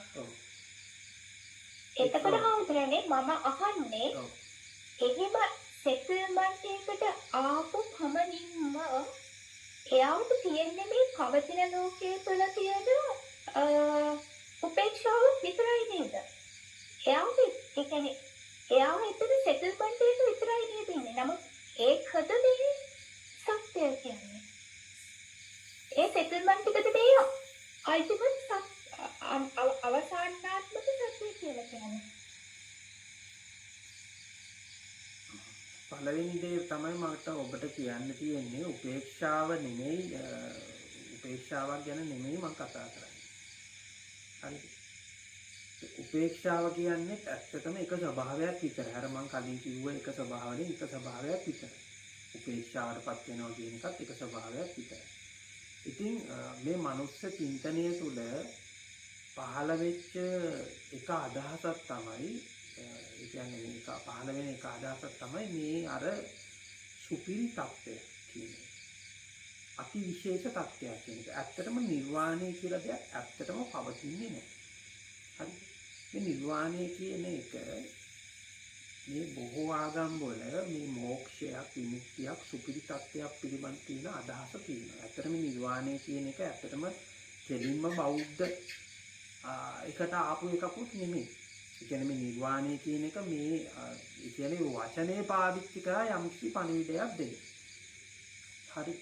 එතකොට මේ මේක දැන් මම පොඩ්ඩක් එහාට ගිහිල්ලා කිව්වොත් මේ ඉන්දියානු එහෙම නැත්නම් පෙරදිග දර්ශනයන් සහ ආගම් ඇතුලේ තිබුණා සංකල්පයක් පරිපූර්ණ වූ විමුක්තියක් පරිපූර්ණ වූ නිෂ්ඨාවක් පරිපූර්ණ වූ නිර්වාණයක් පරිපූර්ණ වූ දෙයක් පවතිනවායි කියන එක. පවතිනවා කියන අදහස තිබුණා. එතකොට ඒ වෙනුවෙන් නොයෙකුත් දේවල් කරා. ඒක ලබා ගැනීම සඳහා නොයෙකුත් දේවල් නොයෙකුත් අර කියන දේ යාතිකා නොයෙකුත් වත් නොයෙකුත් භාවනා ක්‍රම මේ දේවල් කරා. හැබැයි අපි මේක පරිස්සමෙන් මේක බැලුවොත් අපිට පේනවා උදාහරණයක් විදිහට මේක හොඳටම කියලා තියෙන සංගම මූලපරියාය සූත්‍රය. ඇත්තටම එහෙම නිස්සාවක් ගැන තියෙන බලාපොරොත්තුව, එහෙම පරිපූර්ණත්වයක් ගැන තියෙන බලාපොරොත්තුව, ඒක ਸਰව සම්පූර්ණ නිදහස් වීමක් ගැන තියෙන බලාපොරොත්තුව, පරිපූර්ණ වූ නිදහස් වූ ඒ කියන්නේ සුද්ධ වූ තත්ත්වයක් ගැන තියෙන ඒ බලාපොරොත්තුව, කියන උපේක්ෂාවකුත් එහාට ගිය මොකක් හරි ඒ තියෙන දෙයක් ගැන තියෙන පරිපූර්ණ වූ සත්‍යයක් දැන ගැනීමක් ගැන තියෙන අදහස මඤ්ඤණාවක් කියන්නේ. එතකොට දැන් අර තිබ්බ සංස්කෘතිය සමාජය ඇතුලේ වචනයක් විදිහට නිර්වාණය කියන එක ගත්ත මිසක් නිර්වාණය කියන වචනේ අරගෙන මේ පණිවිඩය දෙන්න උත්සාහ කරා මිසක් ඇත්තටම නිර්වාණය කියලා දෙයක් ඇත්තටම පවතින්නේ නැහැ. මම මේ කියන එක බොහෝ දෙනෙකුට පැහැදිලි වෙන්න බැරි වෙන්න පුළුවන් මේ මොකද්ද මේ හාමුදුරුවෝ කියන්නේ මේක නිර්වාණයක් කියලා එකක් නැද්ද කියලා. ඇත්තටම එහෙම නිර්වාණයක් ඇත්තටම පවතින්නේ නැහැ. ඒ එහෙම නිර්වාණයක් පිළිබඳ මඤ්ඤණාවක් පවතිනවා. මඤ්ඤණාවක් කියන්නේ එහෙම අදහසක්. එතකොට ඒක දැන් ඔබේ ප්‍රශ්නය ඇතුළේම මේ මඤ්ඤණාව තියෙනවා. ඒ කියන්නේ එතකොට එහෙම නිස්සාවක් නැද්ද? ඒකමද? එතනින් එහාට එකක් නැද්ද? එතකොට ඒක මට ළඟා කරගන්න බැරිද? හරි. එතකොට ඒ තියෙන මේ බලාපොරොත්තුව තිබෙන තාක්කල් ඒ පීඩාව පවතිනවා. එතකොට මේ අදහසේ ඉන්නකම් ඒ පීඩාව පවතිනවා. ඉතින් ඇත්තටම මම මේක කලිනුත් මේක උපමාවකින් පැහැදිලි කරා. පැහැදිලි කරලා තියෙනවා. ඒක මම නැවතත් ඒ උපමාව කියන්න. අපි තුමු මිනිස්සුන්ට හම්බෙන ලොකු ඉඩමක්. එයාට පරම්පරාවෙන් හම්බෙන ලොකු ඉඩමක්. එතකොට මේ ඉඩම හම්බුනාට පස්සේ මේක උපමාවේ පදිංචි වෙන්නේ නැතෝ ගන්න. මොකද උපමාවෙන් පෙන්නන උපමා කතාව ඇතුලේ නෙමෙයි මේ පණිවිඩය තියෙන්නේ. උපමාවේ යටින් තමයි මේ අර්ථය තියෙන්නේ. ඉතින් මෙයාට මේ පරම්පරා ගානකින් හම්බෙච්ච මේ ඉඩමේ යම් කිසි නිදානයක් තියෙනවා කියලා යාට අදහසක් තියෙනවා. ඒ කියන්නේ යාට පරම්පරා කතාවක් තියෙනවා. ඉතින් මේ නිදානේ හොයන්නේ කියලා යා මොකද කරන්නේ? මේකේ එක තැනක වලක් හාන. ඊට පස්සේ වල හැරුව නිදාන්න. ඊළඟ තැනට ගියා ඒ වල හැරුව. එතනන් නිදාන්න. තව තැනකට ගියා ආයි වල හැරුව. එතනන් නිදාන්න. මේ විදිහට මුළු ඉඩම පුරාම වලවල් හාන. ඒ කොහේ හැරුවත් උන් නිදානයක් හම්බෙන්නේ. ඒකට එක තැනකදී අවබෝධ වෙනවා මේ නිදානේ කියන කවදාවත් ඒක එහෙම එකක් ලැබෙන්න හේතු නැහැ කියලා. හරි. එහෙම ඉතලා ඔහු අර වලවල් හාරන එකේ නිදහස් වෙනවා. එහෙම නැත්නම් මේ නිදානේ හොයන එකේ නිදහස් වෙනවා. ඇත්තට මේ වලවල් හාරන එකේ මේ නිදාන හොයන එකේ නිදහස් වීම තමයි ඇත්තටම උට නිදානේ පහළ වෙන මොහොත. එහෙම නැත්නම් මේ නිර්වාණය කියන එක සොයන මේ පරම නිෂ්ඨාවක් කියන එක පරම සත්‍යයක් කියන එක සොයන එක නිෂ්ඵල ක්‍රියාවක් කියලා දකින මොහොතේදී තමයි ඇත්තටම නිර්වාණය ඇත්තටම ඒ නිදහස කියන එක ඔබට අත්දැකීම. මම කියන එක පැහැදිලිද මන්ද? කොහොමද ඒක ටිකක් පැහැදිලි. ඒ අර ඔබ කියපු ওই පරම නිෂ්ඨාවක් කියන එක ඒක පවතින්නේ නෑ. ඔක මම අහලා තියෙන බොහෝ ස්වාමීන් වහන්සේලා කියනවා. හරිද? ඒක හරියට කවුරුවත් දැක්කේ නැති කවුරුත් දන්නේ නැති අර මූලපරියාය සූත්‍රයේ කිරිපු විදියට මඤ්ඤණාවක් පමණයි. මඤ්ඤණාවක් කියන්නේ මොකක්ද? මඤ්ඤණාවක් කියලා අපි සාමාන්‍යයෙන් කියන්නේ අපි සාමාන්‍යයෙන් අහන්නේ උඹට මඤ්ඤණ්ද කියලා අහනවනේ. පිස්සුද කියලා අහනවනේ. ඒක තමයි මඤ්ඤණාව කියන්නේ. ගොඩක් පින් හම්බුනේ.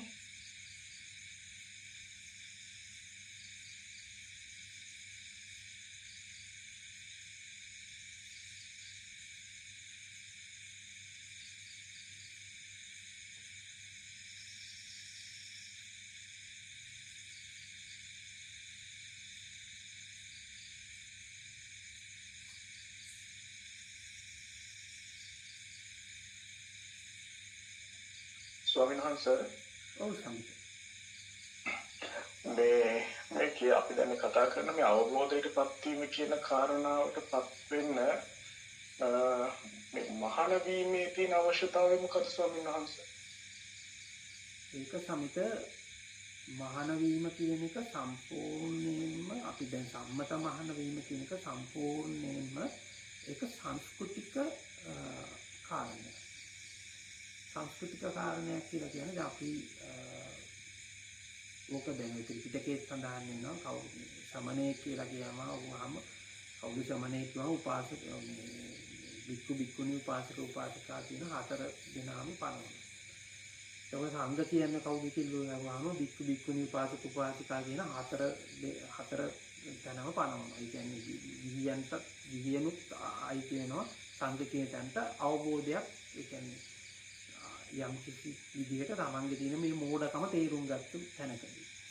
එතකොට මේ සම්මත මහාන වීම කියලා කියන්නේ එක්තරා විදිහක සංස්කෘතිකමය දෙයක්.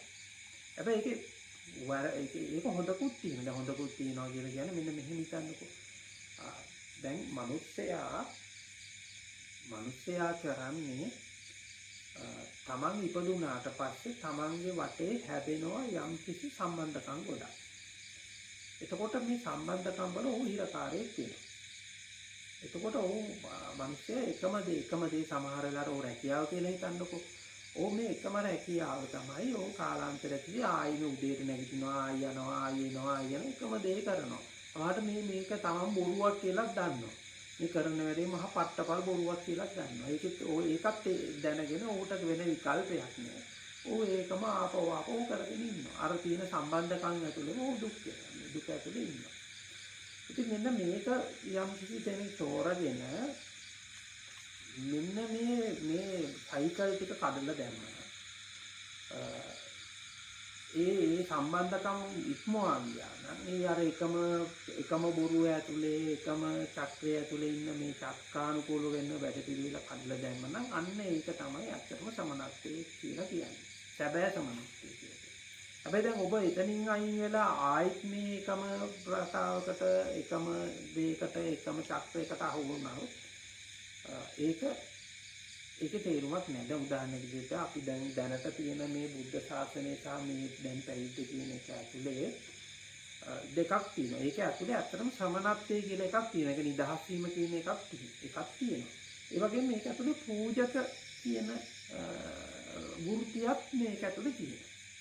පූජක වෘත්තිය කියලා කියන උදාහරණයක් විදිහට ඔබ දැකලා තියෙන දැන් හින්දු ආගමේ විදිහට නැත්නම් වෙනත් ආගම් වලට අවමංගල චාරිත්‍ර ඉෂ්ට කරන්න අපි ගෙන්නනවා කවුරු හරි පූජක.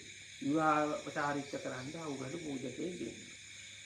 ඒ වගේ මේක ඇතුලේ යම් කිසි මේ පූජකමේ අවශ්‍යතාවයක් එක්කකට මේක ඇතුලේ එක පැත්තකට හිරවෙනවා. ඉතින් එතකොට ඒක ඇතුලේ කවුරු හරි කෙනෙක් හිර වුණොත් ඒක ඇතුලේ හිර වුණොත් ඕ ඇත්තටම අර සමනත්වයේ කියන දෙයි සුන්දරත්වය අපිට හම්බ වෙන්නේ නැහැ. මොකද එතකොට ආයෙ රැකියාවක් වගේ ආයෙ ආපස්සට කරනවා.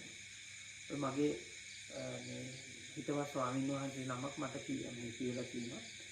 අපි හරි අවාසනාවන්තයි මේ මොකද්ද මේ ඕන සතෙක් උනත් කරන දේ තියෙන දේ තමයි නිදහසේ කැම ටිකක් කන එක.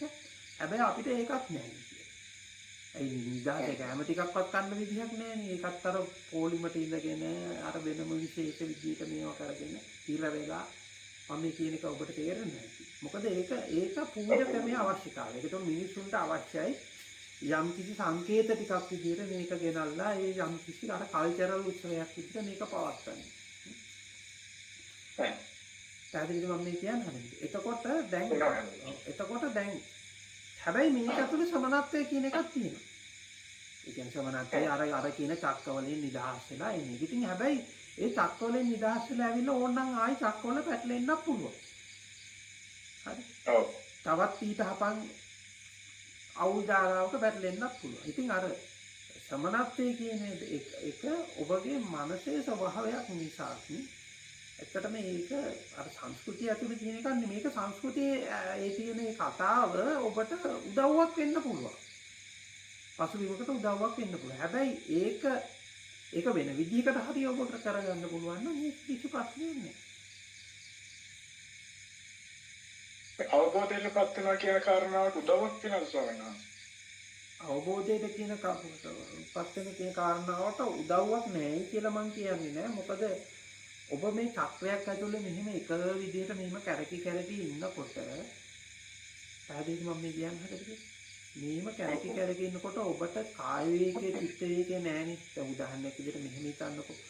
ඔබ රම්කි රැකියාවක් කරනවා කියලා හිතන්නකෝ. ඔබ ඒ රැකියාව කරනකොට සමහරට ඔබට ඉහළින් ඉන්න කෙනා කියන දේ සමහරට ඒක ඔබට පේනවා මහා මෝඩ එකක්. ඒක තේරුම්වත් නැති එකක්. මේක වැරදි කියලා. හැබැයි ඒක ඒ බව දැන ඔබට ඒ චක්‍රය ඇතුලේ ඉන්නවා නම් ඔබ අනිත් රෝධ ටික කැරකෙන විදිහට ඔබට කැරකෙන්න සිද්ධ වෙනවද නැද්ද? දැන් උදාහරණයකට ඔබ ගෙදර හිටියොත් ගෙදර ඉන්න අයගේ ඕන විදිහට දැන් ඔබ තව කෙනෙක් එක්ක ඉන්නවා කියලා හිතන්නකෝ. ඔබ විවාහ වෙලා ඉන්නේ කියලා හිතන්නකෝ. හරිද? එතකොට ඔබ දරුවන් ඉන්නවා කියලා හිතන්නකෝ. ඔබ මොනවා වුණත් අනිත් අයගේ බලපෑමක් ඔබට තියෙනවද නැද්ද ඔබගේ ජීවිතේ? තියෙනවා නේද? ඒක සම්පූර්ණයෙන්ම නිදහස් වීම නේ. ඔබ රැකියාව කරනවා නම් තවත් වැඩි. එතකොට මේක දැන් මේක පැවිද්ද කියන අපි සම්මත පැවිද්ද ඇතුලේ මේක ඒ කියන්නේ අඩු වෙනවා. බොහෝ දුරට අඩු වෙනවා. ඉතින් ඔබගේ දක්ෂතාවය තියෙනවා නම් තවත් අඩු කරගන්න පුළුවන්. එතකොට මේ තුඩ ඔබට ඇත්තටම අර අපි කියන විවේකයේ කියන එක හම්බ වෙනවා. ඒ විවේකයේ තියෙන නිදහස හම්බ වෙනවා. ඒකට මේ නිදහස උපකාරයක් වෙනවා. එහෙම වෙන්නේ නැහැ කියලා මම කියන්නේ. මොකද ඔබට වෙනදා දකින්නට වඩා ඔබට බොහොම දේවල් නිදහසේ දකින්න හම්බ. ඒ කියන්නේ දැන් ඔබ මෙහෙම චක්‍රයක් ඇතුළේ මෙහෙම හිර වෙලා ඉන්නකොට ඔබ නොදකින්න දෙයක් මෙහෙම කැරකි හිර වෙලා ඉන්නකොට නොදකින්න දෙයක් ඒකෙන් අයින් වුණාට පස්සේ පේනවා. දැන් මෙහෙම හිතන්නකො. ඔබ සමහර වෙලාවට ඔබටම ඇති මේ විදිහේ අත්දැකීම් ජීවිතේ. ඔබ යම් කිසි වැඩ පිළිවෙලක් ඇතුලේ හරි යමට යම් කිසි රැකියාවක් හරි මොකක් හරි ඔබ කාලාන්තරයක් හිර වෙලා ඉන්නකොට ඔබ නොදැකපු දෙයක් ඔබ එකපාරම ඒකෙන් එළියට ඇවිල්ලා ඒකෙන් නිදහස් වෙලා වළනකොට පේනවා ඊට වඩා ප්‍රශ්නේ පැහැදිලිව පේනවා නේද? ඒකයි.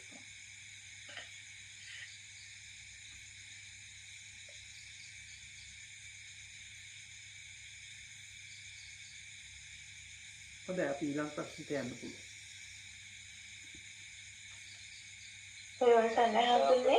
ඔව් කවුද කියන්නේ?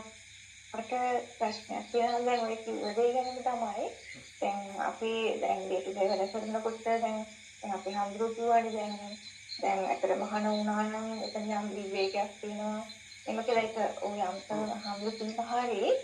හැබැයි මට දැනෙන දේ මම අහන්නේ අපි දැන් ජීවිතේනකොට අපි ගෙවල් වල දේවල් නැත්නම් ඔෆිස් එකේ දේවල් මේ හැම දෙයකටම අපිට පේනවනේ අපේ හිත මේ දෙයට අපි කැමති නැති වෙනවා මේ දෙයට අපි කැමති වෙනවා ඒ දේවල් වැඩිපුර ඒ ගැටීම් විඳීම් තුළ අපිට වැඩිපුර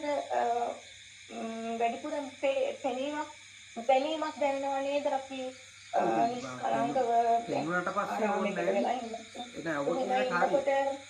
නෑ ඔබ කියන එක හරි. ඒ කියන්නේ අපි කියන එක ජීවිත අත්දැකීමෙන් තමයි යමක් වෙන උදාහරණයක් විදිහට කවුරු හරි පොඩි ළමයි පොඩි කාලේ මහාන කරනවා කියලා හිතන්නකෝ. හරිද? ඒ කිසිම තේරුමක් නැති වැඩක්. හරිද? ඒ කිසිම තේරුමක් නැති කාටවත් ප්‍රයෝජනයක් නැති වැඩක්. හරිද?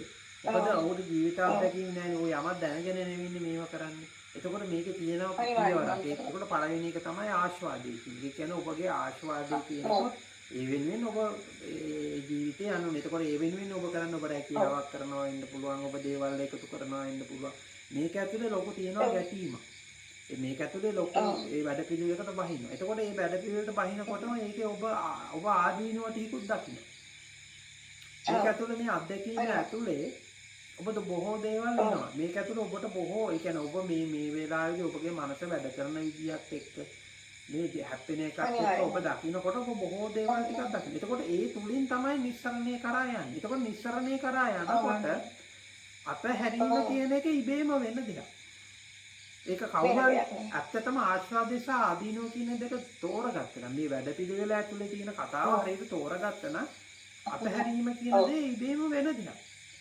ඒ උදාහරණයකට මෙහෙම දැන් අපි ජීවිතේ තුලත් අපිට දකින්න පුළුවන් නේ කොහොමද? يعني සිතේ ස්වභාවය දකින්න පුළුවන්. يعني අපි මහාන ඔව් දැන් මේම සිතේ ස්වභාවය අනිවාර්යයෙන්ම දකින්න පුළුවන්. හැබැයි දැක්කට පස්සේ ඔබ ඒ දේවල්ම ඒ ආවේගයෙන්ම ඒ විදිහටම කරනවද කියන එක ප්‍රශ්නයක්. උදාහරණයක් විදිහට ඔබ හිතන්නකෝ ඔබේ ස්වාමියාත් සමග ඔබ ඉන්නවයි කියලා. හරිද? දැන් බොහෝ වෙලාවට ඔබට බයක් තියෙනවනේ මේ රිලේෂන්ෂිප් එක දිගටම යයිද මේක මේන්ටේන් කරනවනේ. හරිද? දැන් ඒක ඔබට ඒක තේරුණාට පස්සේ ඔබ ඒක තවදුරටත් මේන්ටේන් කරන්න තියෙන ඔබට උවමනාව නැති වෙනවා. නැති වෙලා යනවා ඔටෝමැටිකලි ඇති වෙනවා. ඔව්. ඒක හරි හම්බුනේ. අනිත් එක හම්බුනේ තව දෙයක් තියෙනවා. දැන් අපි හිතමු මම කියන දේ දැනෙන්නේ දැන් මම කියන පුද්ගලෙක් දැනෙන්නේ මම කියන ස්වභාවය අපිට සිතට මතුවෙච්ච මොහොතේනේ හම්බුනේ. එතකොට මම තුල මම කියන පුද්ගලයා තුල මම ඉන්නවද? එහෙම නැත්නම් මතක් වුණ වෙලාවට මම ඉන්නවද? කියන එකේදී බලනකොට හම්බුනේ අන්තිමටම දැන් මුලින් අපි කියනවා පුද්ගලෙක් නැහැ කියලා. ආයෙ අපිට තේරෙනවා නෑ මුලින් අපිට පුද්ගලෙක් ඉන්නවා කියලා තේරෙනවා. ආයෙ අපිට තේරෙනවා නෑ පුද්ගලෙක් නැහැ මෙතන මතක් වෙච්ච නිසායි මම ඉන්නේ කියලා. ආයෙත් දැනෙනවා හම්බුනේ නෑ දැන් ආයෙ පුද්ගලෙක් ඉන්නවා කියලා මමත් දකින්න මම ඉන්නවනේ. එතකොට මෙයායි මතක් වෙන්නේ කියලා. ඒක හම්බුනේ මම කිව්වට තේරුණාද දන්නේ දැන් මුලින්ම හිතනවා පුද්ගලයෙක් ඉන්නවා කියලා. මමෙක් ඉන්නවා කියලා. ඊට පස්සේ අපිට මේ ධර්ම ගවේෂණ කරනවා නෑ මමෙක් නැහැ මෙතන චිත්ත රූපයක් ස්වභාවයක් විතරයි කියලා. හැබැයි අපිට ආයි මමෙක් ඉන්නවා කියලා තේරෙන්නේ මමෙක් අපිට තියෙන හැඟීම ආවමම නේද? හරි. ඔකට මම උපමාවකින් කියන්නම් මේක. සන්ග්ලාස් ටිකක් ගන්න එක පාට. ඔව්.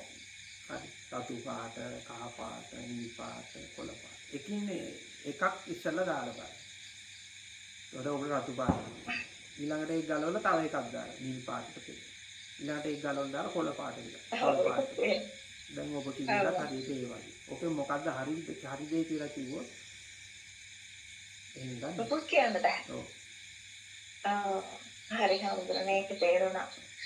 එතකොට හම්බුනේ තව එක දෙයක් තියෙනවා මට දැනගන්න. දැන් බුදුහාමුදුරුවෝ දැන් මේක ධර්මය ගැන හම්බුනේ කියපු දෙයක් ගැන මම අහන්නේ.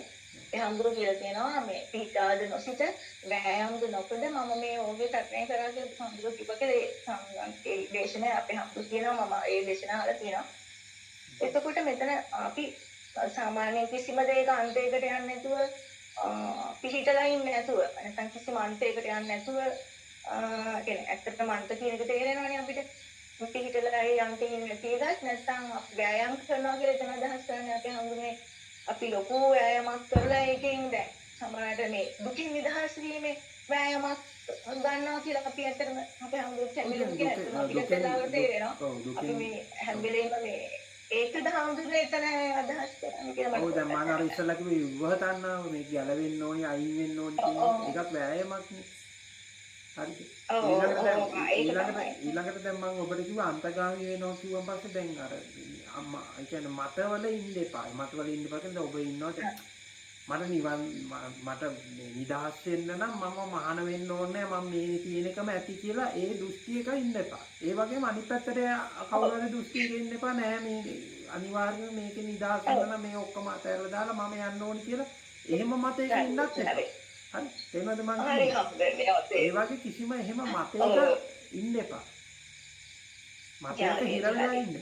නිදහසේ අර හැම වෙලාවෙම විවෘතව ඕපන් වෙන්න. හරියට හරි. ඕකේ හාමුදුරේ මට තේරුණා. මම ඒක පොඩ්ඩක් අහන්න ඕනේ කියලා මට ඒක පොඩ්ඩක් තේරුණා තිබුණා. නමුත් ඒක හරියටම මට තේරුන්නේ නැහැ. ඒක හරියද කියලා ඒක අහන්න ඕනේ. පිළිච්ච තිරුණා සනහගේ බොහොම පිනක් පහන්සේ.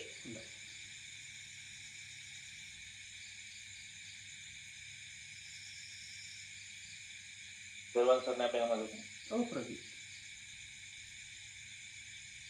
අපේ හැමෝටම දැන් ඒ ඉස්සෙල්ලා කියපු ප්‍රශ්නෙත් එක්කම තමයි මට මේ කාරණාව මතුවන්නේ. දැන් ඔබ වහන්සේ කිව්වා මේ දැන් නිදහස් වෙන්න කියලා හිතක වෙලා මහාන වුණොත් ඒකත් ආයතරයක් කර මෝඩ් එකකට යන එකක් නේද වෙන්නේ?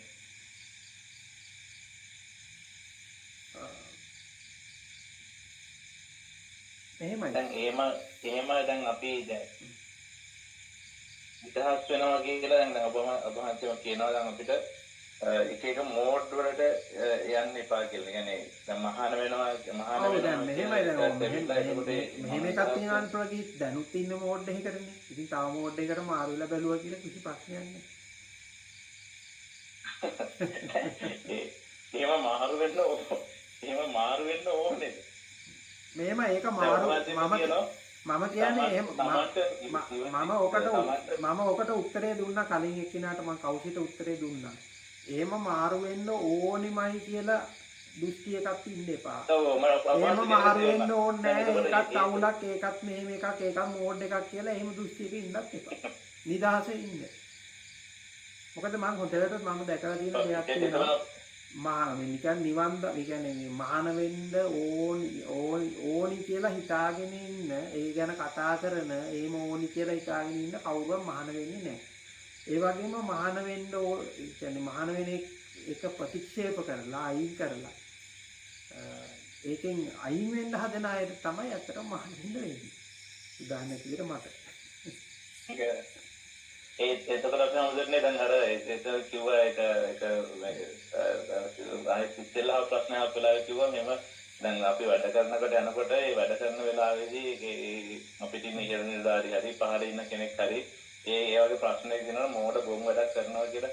ඒක එයා ගොම් වැඩක් කරනවා කියලා හිතාගෙන අපි ඒකට සහභාගී වෙන්නේ ඒක ඔළුවෙන් ඇතැල්ල සහභාගී වෙලා ඉන්න එක හොඳයි නේද? ඒ කියන්නේ ඔබ සම්පූර්ණ කියන වගේ ඒක වැඩක් මෙහෙමයි. තේරුම් අරගෙන ඒක ඒකාන්ත කොට ඒ අදහසේ ඉන්න එපා ප්‍රදීප්. හරිද? ඒ කියන්නේ දැන් ඔයා ඉන්න එපා මේ ඒ කියන්නේ දැන් මම මේ සාමූහික මෝහණය ඇතුලේ මේ මෝඩකම පිළි අරගෙන මමත් ඒ විදිහට ඉන්නවා කියන අදහසේ ඉන්නත් එපා. එහෙම නැත්නම් තව කපිරිසක් ඉන්න අදහසේ එහෙම දකින්න එක මම ගිහිල්ලා කඩාකප්පල කරලා මම ඒ කියන්නේ ඒකත් අපි කියන්නේ ඒකේ අනිත් පැත්තට ඉන්නවා කියලා එහෙම ඉන්නත් එපා. ඒක අවස්ථානුකූලයි. ඒක ඒ වෙලාවට වෙන්න තියෙන දේ වෙන්න. අපිට සමහර වෙලාවල් තියෙනවා. ඒ තියෙන දේවල් ඔය බලාගෙන අර අපි කියන ඕනකට වඩා මෝඩකම වැඩි නම් කමන්නේ කියලා බලාගෙන ඉන්න වෙලාවල් තියෙනවා. අනිත් වෙලාවට තියෙනවා බය නැතුව කෙලින්ම කතා කරන්න. හරිද? ඒක අවස්ථානුකූලයි. ඒකෙම හරි මේක ඉන්නකොට තමයි මේකමයි කියලා එහෙම ගන්න එපා.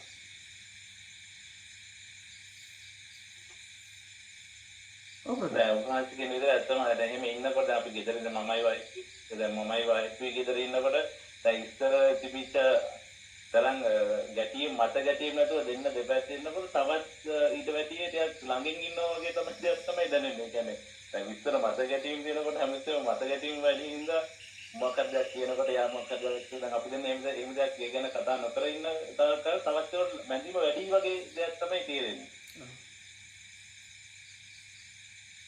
එතකොට අපි හඳුනන්නේ දැන් ඔය කියන විදියට අපි ජීවත් වෙනකොට අපිට ගොඩක් ප්‍රශ්න අඩු වෙනවා. දැන් ඔබ වහන්සේ කියන විදියට ජීවත් වෙනකොට එතකොට ඒකම නෙවෙයිනේ දැන් මේ කියන සැනසීම කිය ඔබ වහන්සේ කියන විදියට නෑ ඉතින් ඒක සැනසීමේ කොටසක් ඒක. දැන් උදාහරණයකට මෙහෙම හිතන්නකො අපි දෙන්නෙක් ඉන්නවා. ඒ දෙන්නගේ සිහින බලාපොරොත්තු ආකල්ප වෙනස්ද නැද්ද? වෙනස් කියලා හිතනවා මම. එතකොට අපි හුඟක් වෙලාවට අපි කරන්නේ මේ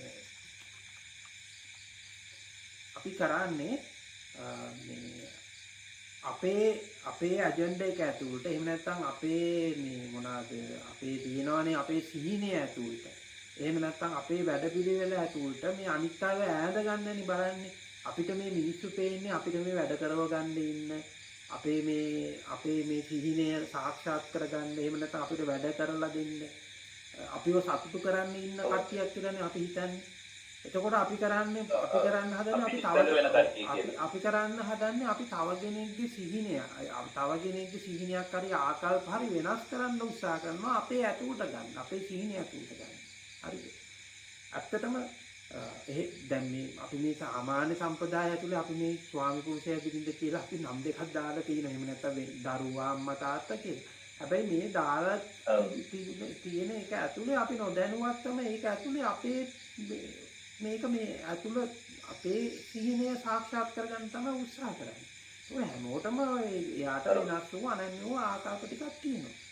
අපි ඒක දැනගෙන අපි ඒක අවබෝධ කරගෙන හිටියනම් මේ අපේ පාවිච්චියට තියෙන බඩු බාණ්ඩ නෙමෙයි මේ පුද්ගලයෝ කියනවා. එහෙම නැත්නම් අපි මේ සතුටු කරන්න අය නෙමෙයි මේ අය ඉපදිලා ඉන්නේ. හරිද? මේ අපි වෙනුවෙන් නෙමෙයි මේ අය මවල ඉන්නේ. අපි හිතාගෙන ඉන්නේ එහෙමනේ. අපි වෙනුවෙන් තමයි මවල ඉන්නේ. මූට මගේ අයිතියක් තියෙනවා. මෙයා ඉන්න ඕනේ මට ඕනේ. ඒක අපිට තේරුණාන් පස්සේ අපිට ඇත්තටම අපිට ඕනම නිදහස් කරන්න පුළුවන්. හරිද? අපිට ඕන නිදහස් එහෙම හඳුනන නිදහස් කරන්න ඒව අපිට ස්වභාව ධර්ම දේවල් ලං වෙනව වැඩි කියලා නේ. ඒගොල්ලෝ අපිට අවනත වෙනව වැඩි වගේ එකක් තමයි දෙන්නේ.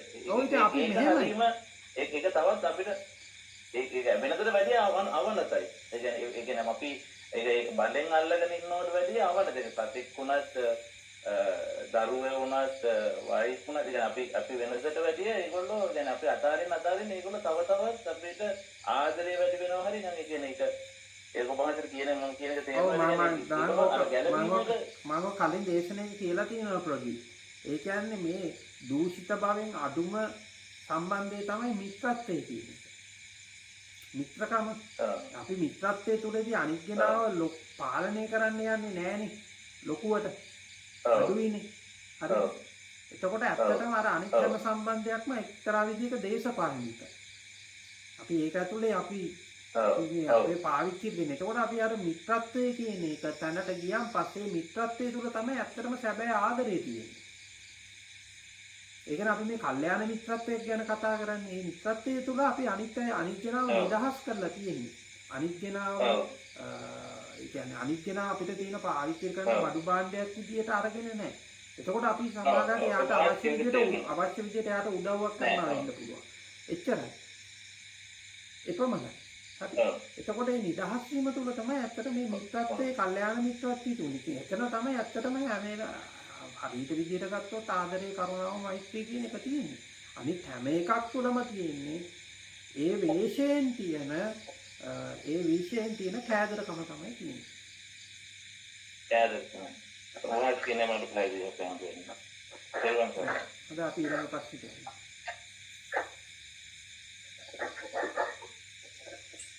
අවසරයි ස්වාමීන් වහන්සේ. ඇහෙනවද මාව? ඔව් ඇහෙනවා.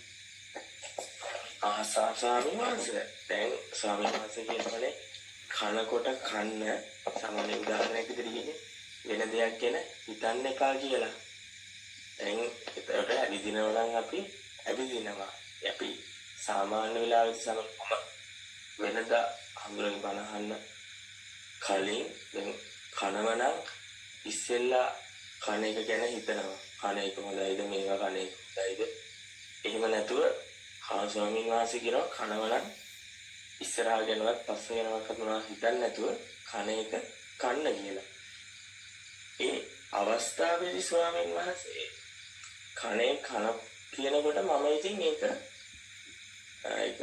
කියන්නේ මේ කෑම කනවා වෙන මොනවාක්වත් හිතන්නේ නැතුව. හැබැයි ඒක මටත් නොදැක්කම සමහර අවස්ථාවලදී මම ඒ දේ ගැන වෙන දෙයක් ගැන ආපහු හිතලා. හැබැයි ඒක නොදැනුවත්වම ආපහු වෙන දෙයක් ගැන ආපහු කන ගමන් හිතලා ඊට පස්සේ වෙන වැඩක් තියෙනවා නම් ඒක කරනවද නැද්ද කියලා.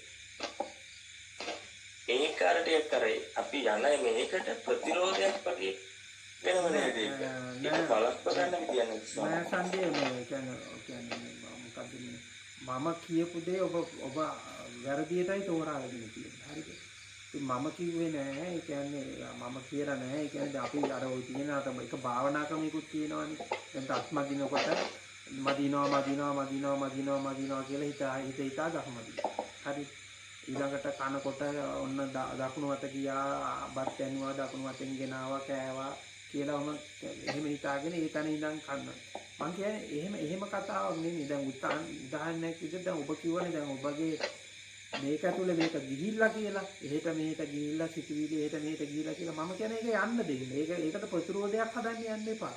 ආයෙ ගෙනල්ලා බලහත්කාරයෙන් ફોකස් එකකට ගන්න යන්න හදන්න එපා. ඒ යන්න තියෙන ඒ යන බව දැනගෙන ඉන්න එච්චරයි. හරිද? ඒ කියන්නේ ඒක මේ කිසිදු පාලනයක් කරන්න යන්න එපා. ඒ පාලනයක් කරන්න යන එක තමයි ගැටලුව.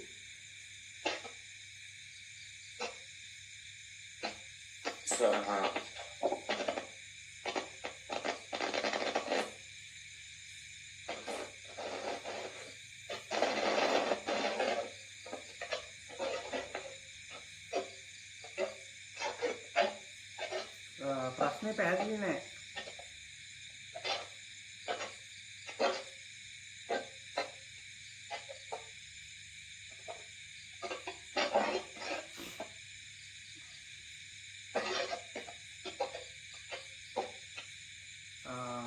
සංජය ප්‍රශ්නේ පැහැදිලි මදි. මට ඇහෙන්නේ නැහැ ප්‍රශ්නේ.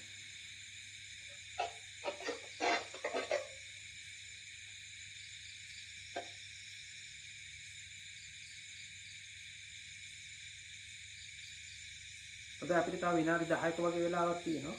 තව ප්‍රශ්න ගැටලු ඉතුරු වෙලා තියෙනවා නම් අහන්න. සාමාන්‍යයෙන් තෙරුවන් සරණයි ඇහෙනවද?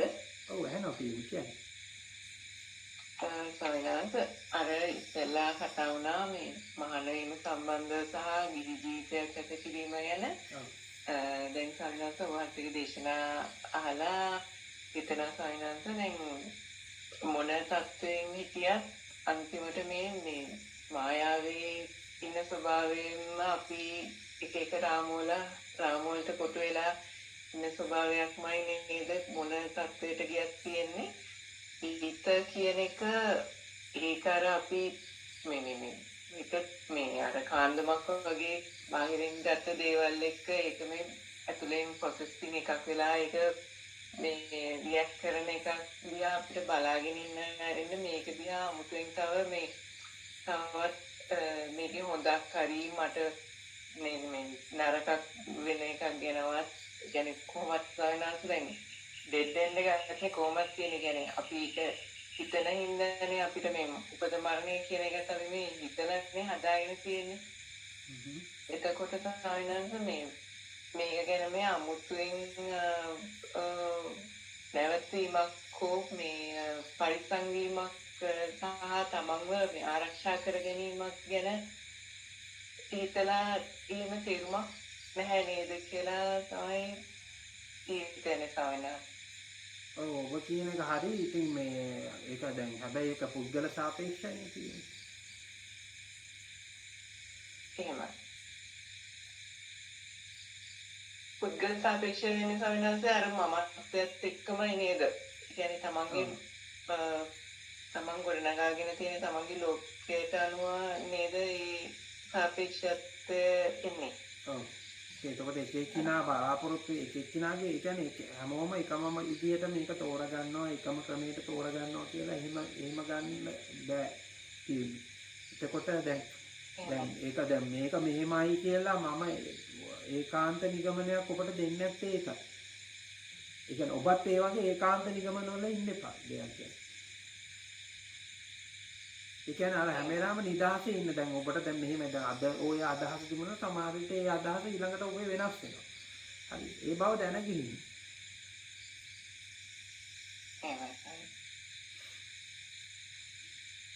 තව ප්‍රශ්නයක් තියෙනවා සවිනාස අහන්නද? ඔව් අහන්න. මේ අපි සවිනාස මේ බාහිරේ තියෙන දේවල් ඇත්ත කියලා ගන්න තාක්කල් ඒ ඇත්ත කියලා අරගෙන ඒකත් ඒවත් එක්ක මේ ක්‍රියා කරන්න යන ඒ මඤ්ඤණාවත් හින්දානේ අපිට සාමාන්‍යයෙන් අර මේ පින්පව් ඇති වෙන්නේ. අර කුසලය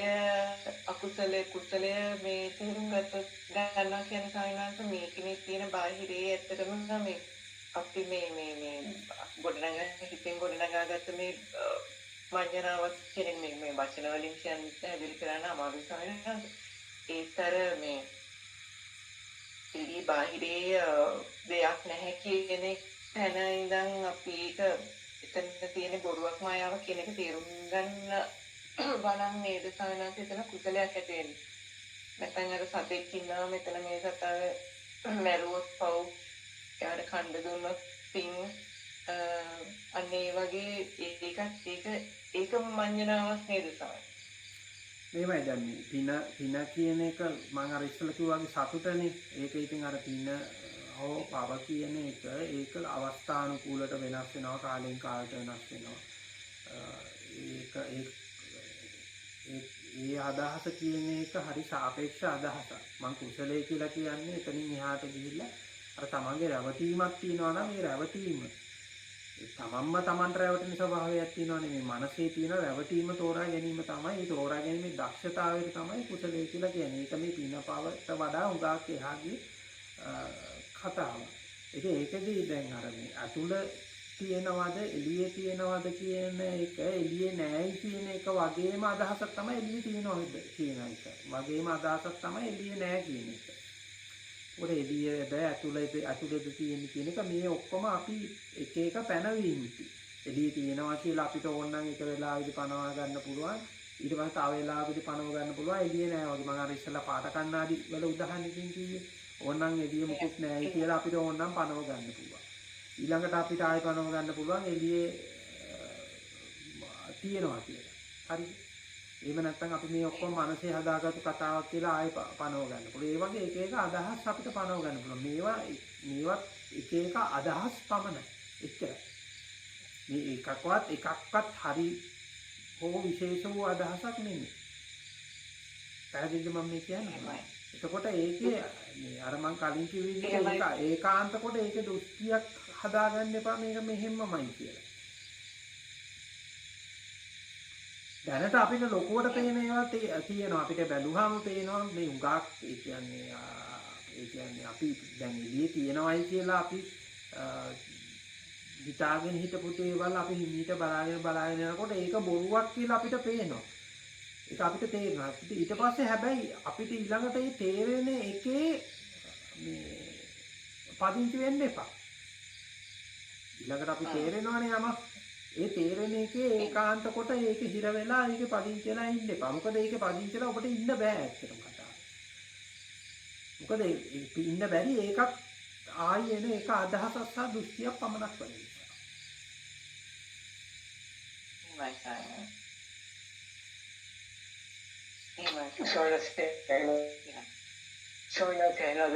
ඔව් කියන නිසංක. තව පොඩි වෙලාවක් තියෙන කියන්නේ.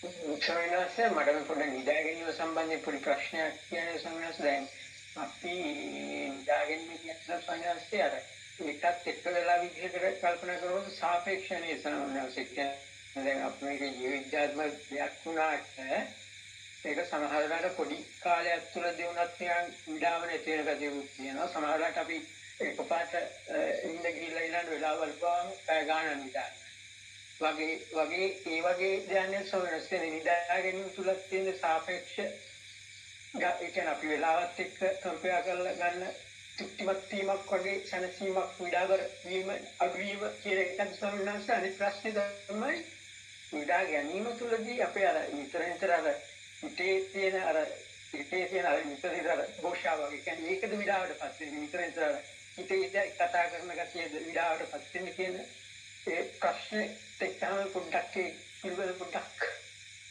දැනගන්න පුළුවන්. එහෙමද වෙලාවත් එක්ක මට ඔකට දීර්ඝ උත්තරයක් දෙන්න බෑ. සරලව කිව්වොත් නිදිමත හැදුනාම නිදා ගන්න. එච්චරයි.